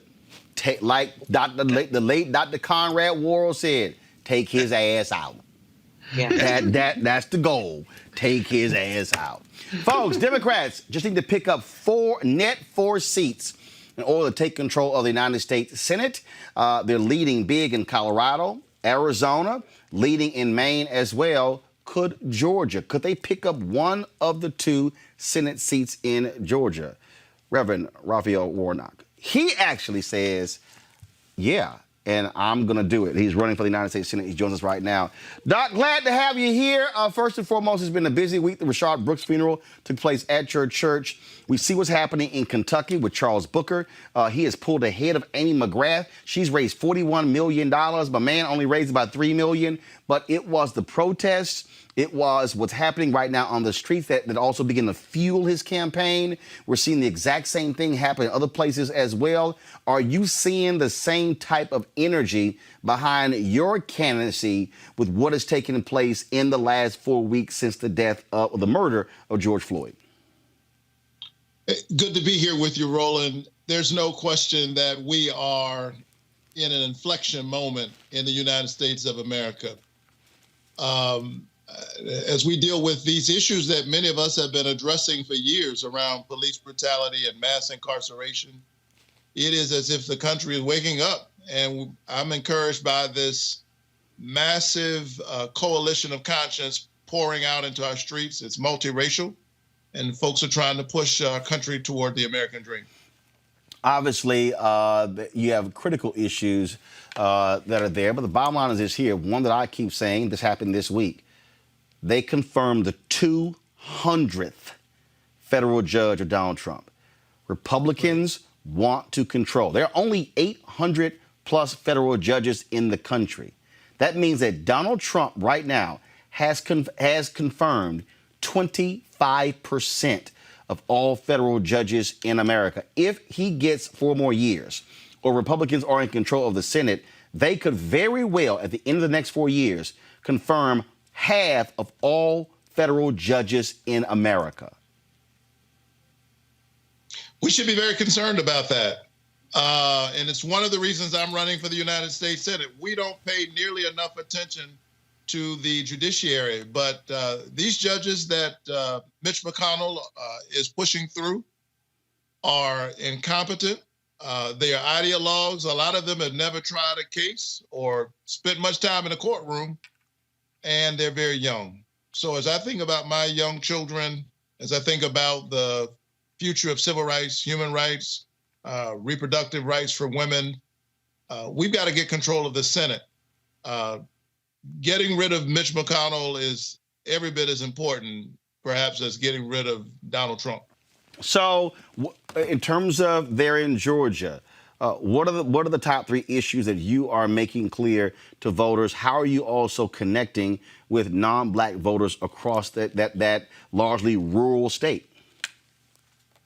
Oh, so let me be really clear that Georgia is a battleground state, and we will win this election. I'm going to continue to lift up the issues that I've talked about my entire career. I've been focused on health care as a pastor. I think that health care is a human right. I've been arrested in the governor's office in an act of civil disobedience, saying that Georgia ought to expand Medicaid. And so I'd like to go to the United States Senate to correct and strengthen the places where the Affordable Care Act needs to be strengthened. I've been a champion for voting rights. We need to renew the Voting Rights Act. I believe in the dignity of work and the dignity of workers. I'm a kid who grew up in public housing down in South Georgia, and I had a dream as a kid who became the first college graduate in my family. I had grit, determination, but somebody gave me a Pell Grant. Somebody gave me a low-interest student loan, and I intend to bring that kind of passion and commitment to the race for the United States Senate. We're building a broad coalition. I've outraced everybody in this race. And you're going to see at the end of this quarter that we're a strong campaign, a movement in a real sense that I think is strengthening week after week. And come November, we intend to have the victory. Questions for my panel. I'm going to start off with the Georgia native, Erica. Hello there, Reverend Warnock, and I'm from Albany, Georgia, so I want to say thank you so much for the work that you're doing. I heard you over the weekend when you lifted Albany, Georgia, in terms of the impact that COVID has had. And so my question to you is specifically around Southwest Georgia. How do you intend, or how have you been engaging Southwest Georgia? You know that particularly that Dougherty County, Tifton area, we see, heavy numbers of Black people. I know in Albany it's about 66% voting block of Black women. But usually we don't see issues from that area that really come up to the Capitol and get raised in a substantial way. So what are the ways in which you're communicating with the people that are in Southwest Georgia to ensure that they're understanding what your campaign is about and importance of them being involved in it to make sure that you're in that seat for 2020? Thank you so much for your question. And, historically, there's been this divide that Republicans particularly have tried to emphasize between Atlanta and the rest of the state. Well, my church is in Atlanta, but I grew up in Savannah, Southeast Georgia. I'm deeply concerned about the concerns in Southwest Georgia. Unfortunately, because of COVID-19, we haven't been able to get out in the way that we would like to. But we've been organizing events. I was on the phone just the other day with folks in Albany. We're in the midst of organizing some events virtually. Certainly, I plan to be there on the ground. I'm very concerned that Albany, Georgia, a city with 70,000 people, is a hotspot for coronavirus. I'm somebody who's always fought for health care. When I got arrested in the governor's office fighting for Medicaid expansion in Georgia, I was thinking about small cities and towns like Albany, Georgia. Rural hospitals and rural health care in this state has literally been demolished while people are playing politics. And so I intend to bring those concerns to this conversation. Reese. Hi, Reverend Warnock. What's interesting about your special election is that you're going up against so many different candidates, including Kelly Loeffler, who has the power of incumbency behind her. Does that change your strategy at all? Whereas, the other Senate seat that's up on November, there's one Democrat and one Republican facing off. You have a much bigger challenge. How are you approaching that? Well, let me first of all point out that Georgia is the only state in the country with 2 Senate races going on this cycle. Mm-hmm. So actually, I think what we have is a kind of political synergy that can help deliver victories in both races. We've got 2 Senate races. Lucy McBath has won the 6th, Newt Gingrich's old district. Mm-hmm. We could very well flip the 7th and turn the state house back into Democratic hands. So you're correct. I'm running against an incumbent, but she's not an incumbent who's won an election. She's never won an election. She was appointed by Governor Kemp, who has demonstrated that he doesn't make good decisions. And I intend to remind people that she was appointed by him. She's being challenged by Republican Congressman Doug Collins. Mm-hmm. Because there's no primary, they will be fighting it out all the way to November 3rd. And what we've got to do is strengthen our base, build out our coalition, and deliver the victory come November. If we don't win it outright in November, and I think we can win it in November, I will be one of the 2 persons in the runoff. And the runoff will be January 5th. We'll be the only Senate race in the country. Yeah. Well, good luck to you. Greg Carr. Thank you so much. Thank you, Roland, and thank you, Reverend Warnock. Brother, I see, man, you got Sierra Lincoln, C.L. Franklin, Gaylord, Will Moore, Albert Rabbitoe. You got all the heavyweights behind you on their bookshelf, brother. But let me ask you, man, in line with what Reese has just asked, how does early voting play into your strategy, particularly given the network you must have statewide in terms of, churches and civic leaders and folks you've worked with over the years? And do you have a number in your head in terms of trying to get that 50% without having to go to the runoff? I mean, how important is that early voting and maybe building on the momentum that Stacey Abrams laid a couple of years ago? Thank you. Early voting is critically important, and we intend to build on the coalition that Stacey Abrams built. Let me say that I've been working alongside her in this work since 2014. When she started the New Georgia Project in 2014, I was first a spokesperson, and then I became the chair of the board. We've registered some 400,000 new voters just with the New Georgia Project since 2014. Stacey and the coalition that she built represented a historic coalition in our state. She won some 1.9 million votes. Nobody except Governor Kemp, who engaged in shameless acts of voter suppression, had more votes than Stacey in the history of the state. She only lost by 55,000 votes, less than a point and a half. We've registered some 700,000 new voters since that last election, half of whom are people of color and people under age 30. So we have the coalition. We intend to strengthen it and build it. We will be emphasizing vote by mail. I've hired a mail company that will be pursuing this aggressively. The other side knows that the momentum is with us. The wind is behind our back, which is why as late as today, they were trying to get rid of vote by mail. It will not stand. We saw a record turnout. 1 million Democrats turned out to vote in the primary. They withstood the heat and the rain because they understood that we're fighting 2 pandemics, COVID-19 and COVID-16-19, the virus of racism in America that has mutated from slavery to Jim Crow segregation to the new Jim Crow mass incarceration in the age of colorblindness.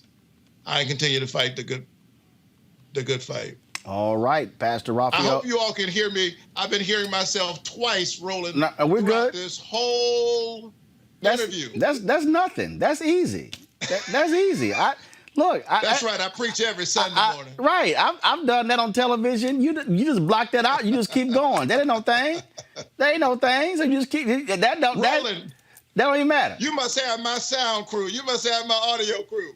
No, I don't have your audio crew. You know, you might have Teddy Riley's audio crew. I'll hook you up right, because now look, I've been doing the home studio for years. This ain't nothing new for me. Ladies and gentlemen, I want to raise an offering for the Roland Martin building fund. Oh no, you're absolutely right. No. You can go right ahead and raise an offering, because that's why we building this show, Black Platform, reaching our people, and so that's why we're doing it, because the ability for us to be able to inform our people. We added 48,000 new subscribers to YouTube last month. We're gonna do 50,000 this month, and so we're trying to be self-funded. So just like you trying to get campaign contributions, we're trying to let our people know that we've got to build our own institutions, so we're not begging MSNBC and CNN to talk about our issues, and we can talk about them whatever we want to. And you're doing it. Let the pastor say, please go to warnock4georgia.com. You can go there and contribute to my campaign. All right, then. Reverend Warnock, I appreciate it. Thanks a lot. Thank you. All right, folks. Speaking of that, if you want to support Roland Martin Unfiltered, all you got to do is simply go to RolandMartinUnfiltered.com. Of course, we want to get 20,000 of our followers contributing at least $50 a year, joining our Bring the Funk fan club. Y'all, it is literally 50, almost 6,000 of y'all watching on YouTube right now. Y'all can give right there on YouTube. For all the people who contribute to the show, I told you I do personal shout outs to the folks who give $50 or more. But Cash App is Cash App, $RM Unfiltered. PayPal is paypal.me/R Martin Unfiltered. Venmo is venmo.com/RM Unfiltered. You can send a money order to New Vision Media. That's the parent company, NU Vision Media, Inc., 1625 K Street Northwest, Suite 400, Washington, D.C., 2006. No, the show is not over. So everybody breathe. Don't go anywhere, because you don't want to miss the next conversation. And so, no, go pull the graphic back up, please. Again, I don't want y'all to miss that. Right now, we got about 8,400 people. We want to get another 1,600 by the end of June to hit 9,000, so we can keep building, because we've got some phenomenal things. And here's a perfect example, y'all. Here's a perfect example. And I'm going to pull it up right now. I told you about, leave that up until I pull it up. I told y'all about, in terms of why we are doing this, okay? So earlier in the show, you saw us covering the Breonna Taylor rally that took place. Well, guess what, folks? We didn't just cover that during the show. We actually live streamed that rally this morning right here on Roland Martin Unfiltered. That's right, 185,000 views of that rally took place. And so that's why we have this platform, the Justice for Breonna Taylor rally that took place. Here's some video earlier. This is from the live stream. If you actually go to our YouTube channel, go to our Facebook page, and that's why we have created this particular platform, to be able to cover those type of things that you're not seeing covered by mainstream media every single day. Not only that, also, I want to show you something. This took place. The announcement went out today. If y'all have been following us, and so if you've been looking at our channel for the past few weeks, you've noticed that we have been live streaming this AEO conference. And so we've been partnering with ABCD and Company on this AEO conference. And so here's some of that video right there. They have been, this is actually a conference that's targeting African Americans when it comes to home ownership. Well, we've actually been live streaming that. And so what ABCD and Company announced today is this particular partnership where we are working with them to actually stream and produce other virtual conferences. And so this is the graphic right here, ABCD and Company partnering with New Vision Media. And this is another thing that we're doing with this company, why we are building this out, because we want to be able to, again, to cover our own, to be able to speak truth. And so a lot of people out there right now are going to virtual conferences. We have the infrastructure to actually produce these. And so if you and your company is interested in us doing this, taking advantage of our platform, give us a call. We can actually make that happen. But that's why we're doing this, folks. It's also employing our own ABCD companies, Black-owned companies. So are we. And that's why we're doing this.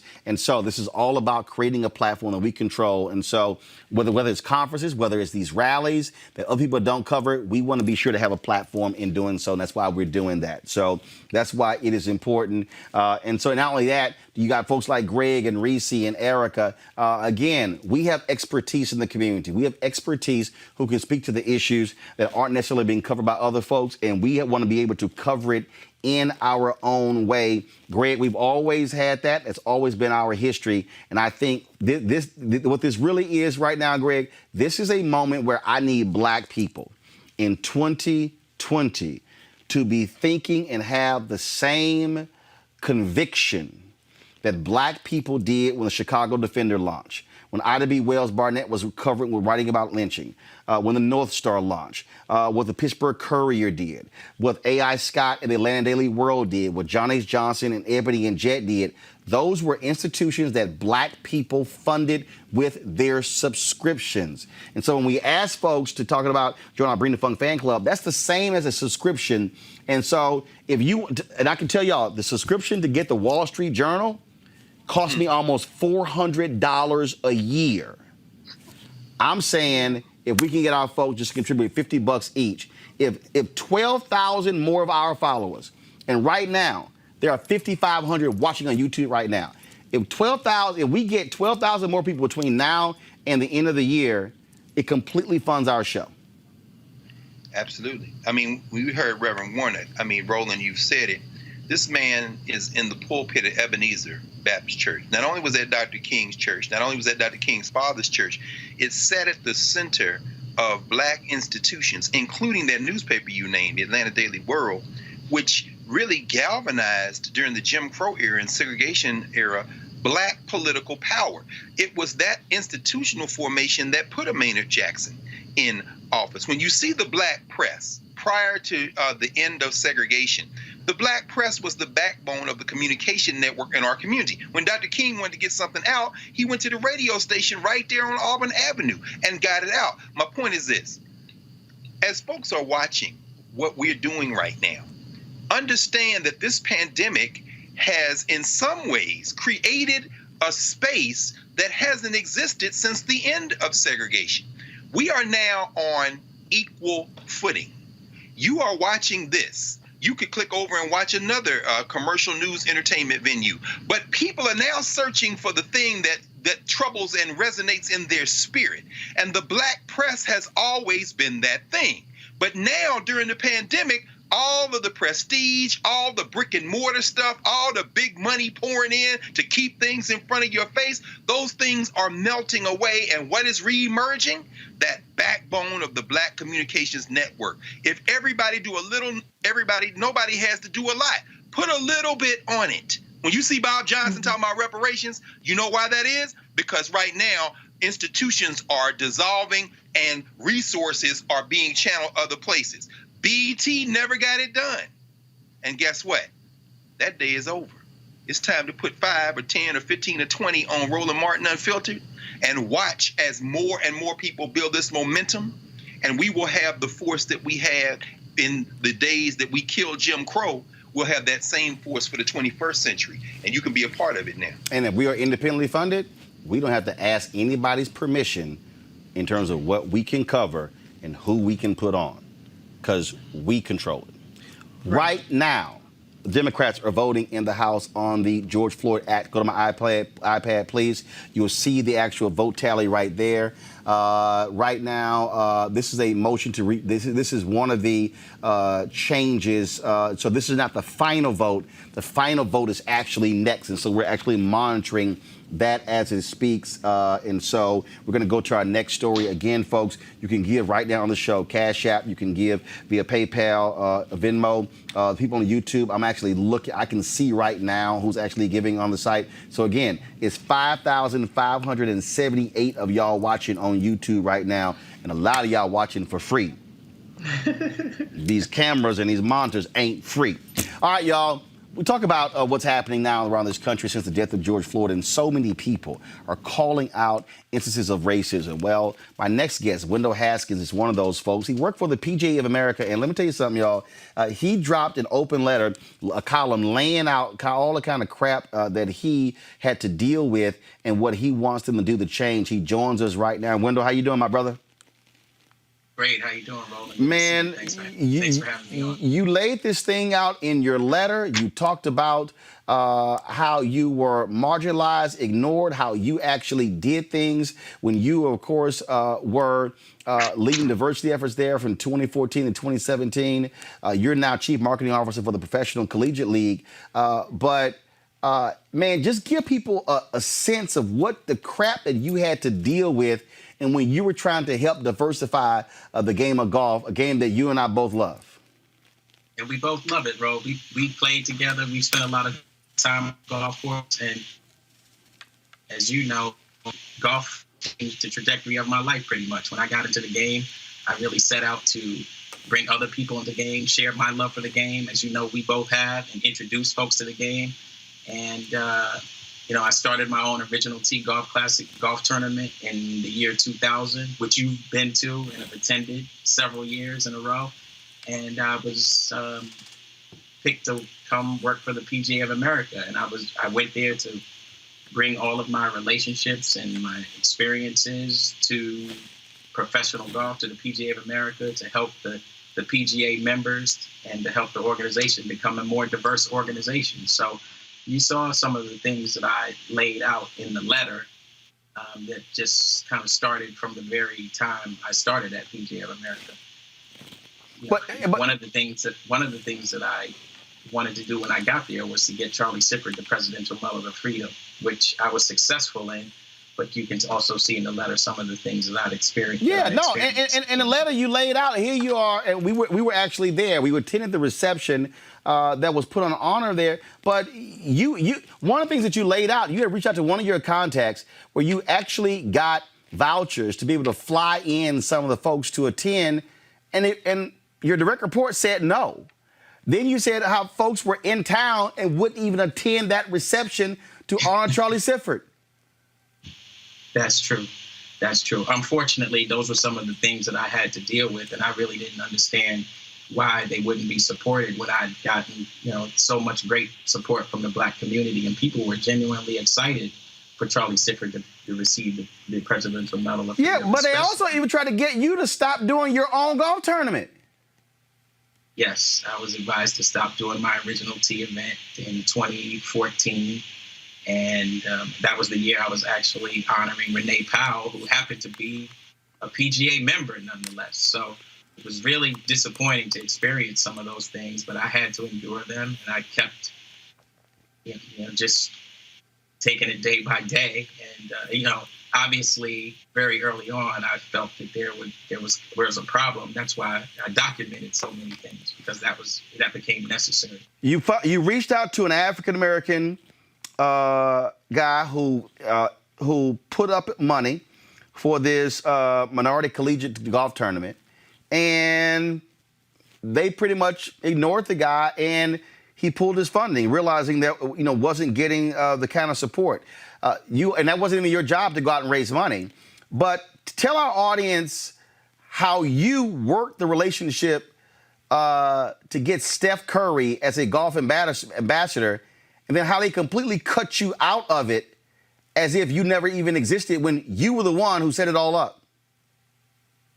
Yeah, well, I'm really heavily involved in the golf community, Roland, just as you are. You and I see each other on the golf circuit from time to time. And, we attend some really outstanding events where the Black golf community is really robust. And that was something that I really wanted to share with the world. I knew Steph Curry was an avid golfer. I knew he was a good golfer at that. So it wasn't just that he played golf, but Steph is pretty much a scratch golfer and one of the most popular athletes in the world. And I thought, wow, this would be a guy who'd be a great role model and an example to be an ambassador for the PGA of America's Junior League golf program. So, everyone in the office knew that I was going to pursue Steph Curry because that's all I talked about for a while. Wouldn't it be great we could have Steph Curry be an ambassador for golf, along with Ricky Fowler, Rory McIlroy, Lexi Thompson, and Michelle Wie, even though he's not a professional, a tour player. And, I had a great relationship with the NBA. I always have. The NBA has been a sponsor of my Original Tee Golf Classic since day one. And they were very helpful and instrumental in introducing me to Steph Curry to talk to him about it. So I flew out to the NBA Finals in Cleveland after a game. A good friend of mine who was in player relations at the NBA introduced me to Steph. We had a brief conversation, and he said, let's talk, when the season is over, and I'd love to hear more about what you're talking about. And that's pretty much all I needed. So I just waited for his call.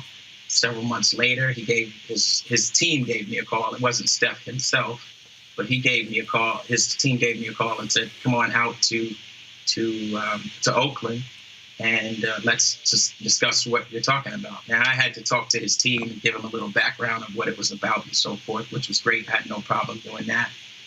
So when I took it to my direct report at the time and said, I finally got the meeting with Steph Curry, he paused a beat and said, let's talk about it in a few.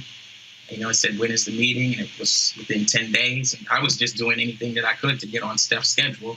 And then he came back to me and said, I have something on my calendar that day.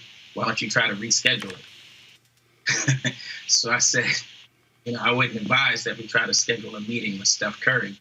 He's very busy. He's one of the most popular athletes in the world. And I waited a long time to get this meeting.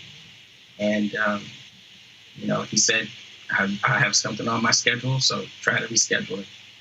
So I really had no recourse. I mean, had I gone ahead with it, I really wouldn't have had the authority or the approval to negotiate anything with him. And so I had to call his people and say, look, my leadership really wants to be there, and let's try to reschedule this when my leadership can be present. I did that per his direction, and then shortly after, he went and called his agency, which was Octagon, and I guess rescheduled the meeting. So he reschedules the meeting with Steph Curry. Don't invite you to the meeting, the very meeting you set up. Yeah, by that time I was making my exit. So he set up the meeting for himself. He went and took the meeting with Steph Curry. And he had it and negotiated the partnership with Steph Curry to be the ambassador for Junior League Golf Program. Yes, that's how it happened. Erica, bringing in Erica, Reese, and Greg, we're now seeing, and first of all, African Americans like Wendell in all kinds of different areas are now speaking up, calling folks out, and putting them on and forcing them to have to deal with this stuff. Well, you look at what's happening in ABC News, where former employees are speaking out about Barbara Fadida, who's been placed on administrative leave. We've seen where just yesterday, the West Virginia University defensive coordinator had to apologize to football players for his comments. The Iowa athletic department strength coach actually was forced out because of what athletes saying. What is happening, I keep saying, Erica, this is the reckoning. And I dare say that this is the moment, if you're black and you're working in these places, if you're still there, speak up now, because, hell, this is the best moment to put this stuff front and center. Yeah, it is, because there's literally almost nothing to lose, because there are companies and corporations who, because of the hour that we're in, the moment that we're in, and the movement that we're seeing, that there has to be some level of reconciliation with the rampant, literal black labor and just really white taking of what has been laid out by black labor. So I guess like one of the things that I'm really kind of struggling with, just kind of taking it in after I read it, but then after hearing you talk about it, Wendell, is what, for you to have constructed this piece, what all kind of went into you actually making the decision that now was really the time to really lay out to bear all of this work that you put in order to do something that was going to be of benefit for not just, black children, but for children of color, just children largely. What all went into you being able to sit down and really pen this piece to really lay out and let people know largely what happened? Well, thank you. I had all of the notes from that time from my entire period at the PGA of America. I've moved on. I work for the PCL. I'm the chief marketing officer for a startup called the Professional Collegiate League. So that experience is 3 years behind me. But, when the George Floyd incident happened and all of the sports leagues and organizations were putting out their statements on their position statements on the George Floyd incident, PGA of America was a little slow to it. And when they did, their CEO, Seth Waugh, and their president, Susie Whaley, put out statements pretty much saying, we need to have more kindness and faith and hope in the golf industry, and that, we need to have a better understanding of what Black people experience to make a better world, to make the golf a better place. So they just really seemed like empty platitudes to me. And they ended the article by saying suggestions on what you think should be done. So I just said, wow.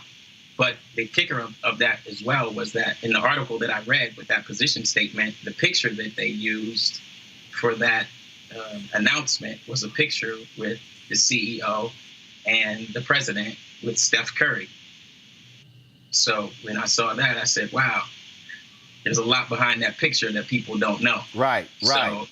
So I decided this is a time to really speak up, to let people know what the culture of the PGA of America was like while I was there and some of the things that I experienced. And hopefully this will help change the culture of the organization. They could use this as a teachable moment. And Reese, that's the point here. Enough with these little empty-ass gestures. This is why they got to be called out versus these little statements these people are sending out, because there are real things that Black people have been dealing with that have to be addressed. Absolutely. And I think these companies understand there's a corporate responsibility, there's a social responsibility aspect of it that is profitable. Look at what happened with NASCAR and them deciding to, go all in with Black Lives Matter and Bubba Wallace. They have seen a surge in support from the Black community. And so, Wendell, I totally applaud you for calling out this kind of hypocrisy from the PGA, because we're not interested in platitudes. You have to actually back it up. But the question I have for you is, do you think it's helpful in situations like what you've laid out with Steph Curry? And I'm not trying to say that he did anything wrong here, but do you think it's helpful to try to get Black celebrities or Black people who have social status to insist on working with the Black leaders within these organizations, and instead of just kind of going along with whoever reaches out to them? Do you think that there's a way of trying to encourage the people who have that power? Some people use it. Some people say, I want a Black photographer, I want a Black hairdresser, or whatever number of things. Do you think that's something that we should be encouraging a lot more? Yes, I do. Everybody knows the incident with Beyonce when I think she met with either Adidas. It was Reebok. It was Reebok. Oh, okay, so Reebok. And she met with them, and they were going over the business plan and the branding of her apparel line. And she said, where are the people that are going to be working on this? And when they introduced her to the team and she saw no Black representation, she was immediately turned off and called them out on it to say, look, I need people of color, Black women, and Black folks working on my project. And that was a strong move, especially because she had the power to do it.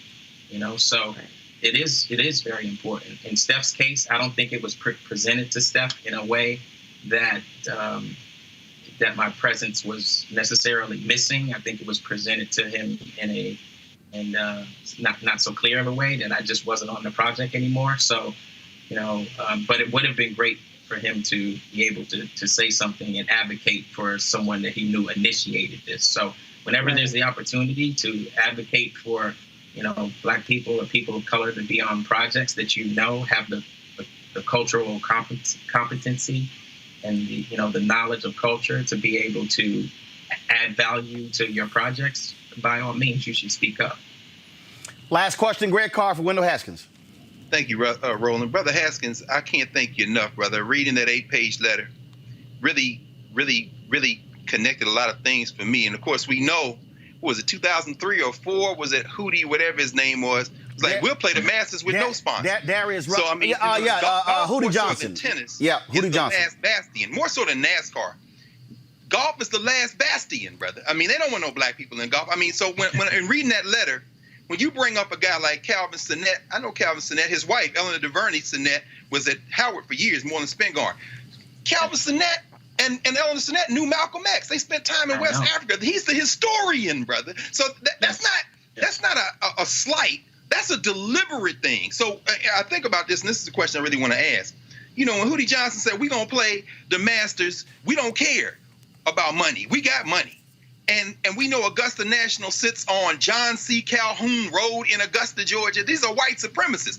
When Tiger Woods won that first Masters in '97, and he named Charlie Sifford, and he named Teddy Rhodes, who played at Pearl High School in my hometown, Nashville, Tennessee, and Lee Elder, you know, how much of this is about preventing another Tiger Woods? And what would it take to break the back of golf, which is the last bastion in professional sports? Because they're going to play, aren't they going to play, you put it in your letter, they're going to play the PGA National at a Trump property in 2022? What would it take to break the back of this last bastion in professional sports of white nationalism? When you say break the back, what do you mean in terms of? Meaning the Williams sisters, Coco Gauff, golf, that's one thing in tennis. But golf requires an investment of resources and to not only put us in that position, but once we've got those golfers, because as you know, Steph Curry has put in, Howard's going to have a revival of its golf program. But what happens when you show up at Augusta National? What does it take to bust those doors down? So you say, no, we must play. I mean, I'm good enough to play, of course. But what was it Sifford said? But let me play or something. Just let me play. Just let me play was the name of Sifford's book. And certainly, certainly Tiger, who's arguably the greatest golfer of all time, should be advocating for some of those things. Unfortunately, we haven't heard enough from Tiger in regards to race and being a black man in golf and really advocating for more representation of people of color in golf. It's just like when you have any great champion, that's the time that you can, have the most impact to be able to make a difference in the game. And he's done a tremendous. Go ahead. We got you, Wendell. Go ahead. Wendell, we're still there. Hello? Yeah, we're still there. Go ahead. I think sorry, my screen froze. I mean, he's done a tremendous amount for the game, and certainly he could do more. But we look to him to and hope that he will embrace his blackness and to be able to use his influence to bring more people of color into the economy of the game. Golf is an $82 billion business, but disparity of wealth in the game and the distribution of wealth in the game is horrendous. So it's a huge industry. There are opportunities that certainly would warrant people of color, black people in particular, in having jobs and being employed in the industry. And we've yet to see that with any kind of real conviction. But there definitely needs to be a stimulus of such into the golf industry. All right, then, folks. Wendell Haskins, I certainly appreciate it, man. Thank you so very much for joining us and sharing your story with us. And you did do phone calls with leaders of the other golf associations. So last question, what did they say? They going to step up? They claim they want to step up. They want this to be a transformational moment. Hopefully, I will be instrumental in assisting them to leading them to some of these solutions. I definitely would look forward to working with them in that regard because I love the game. And like I said, Roland, and you can attest to this, we love the game of golf, and it has changed and certainly enhanced our lives and our experiences.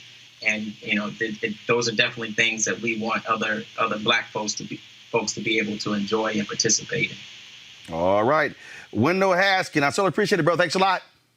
Thank you, Roland. It's good talking to you. Yes, indeed. Folks, let's go out of my iPad. This is the final vote being taken as we speak on the George Floyd Act on the floor of the United States House of Representatives. Go ahead, go to the audio, please.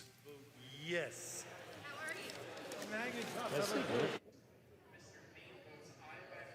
So as you see right now, 102 Democrats have voted. You have 97 Republicans who have voted nay. Right now it's 103 to 97. And, of course, it's 10 more minutes for them to vote. They will, so a lot of times they will leave it open a little bit longer. Go right ahead. House Resolution 965. I inform the House that Ms. Axne will vote aye on H.R. 7120. So, we're going to break it all down tomorrow, folks, what the final vote tally is, and then, of course, what happens next. Democrats blocked the Senate bill. We'll see if Senator Tim Scott wants to bring it back up and work with the Democrats on making revisions to it. We'll be covering all of that, folks. Don't forget, Roland Martin Unfiltered, to join our Bring the Funk fan club. A lot of you have already been joining right here on YouTube as well as via Cash App. And so tomorrow, I'll read the names of everybody who's giving $50 or more. I got some checks over here, so we'll announce all of those folks tomorrow. Again, this is about being independent and black-owned. Greg, Reese, Erica, thanks a bunch for being on the panel. Thank you so very much. Look at y'all. Y'all just holding. Look at y'all. I see y'all. All right, then. Black media support Roland Martin Unfiltered, everybody, today. Do it today. And I don't know who had more books, whether it was Greg or Raphael Warnock. I don't know who had more books. It's just my reserve library. You know, my books ain't even in the shot, man. Greg said, this is my backup library. See? Backup library, bro. That's my working library. All right. Look at it. He flexing. Right, showing off. Fundamental, brother. You know that. Look at it. He's showing off. Oh, nah. I have to say, I made it on Room Raider, so I think I have the best room, technically, on the panel until you guys make it on Room Raider. Yeah, so just so y'all know, there's a Twitter handle called Room Raider. And since all these people have been doing these shows from home, they've been rating the backdrops and the lighting and everything. And so Reese really been feeling herself since they gave her a 9. I think it was a 9 out of 10. I got an 8, but I think I get a 9 today because I got the door. They gave her an 8, and they said, they had the little orchids or whatever, her little flowers and all that sort of stuff. Yeah, but y'all notice how she just took all the credit. She ain't gonna say what happened when that shot was looking a little raggedy and I had to make a phone call.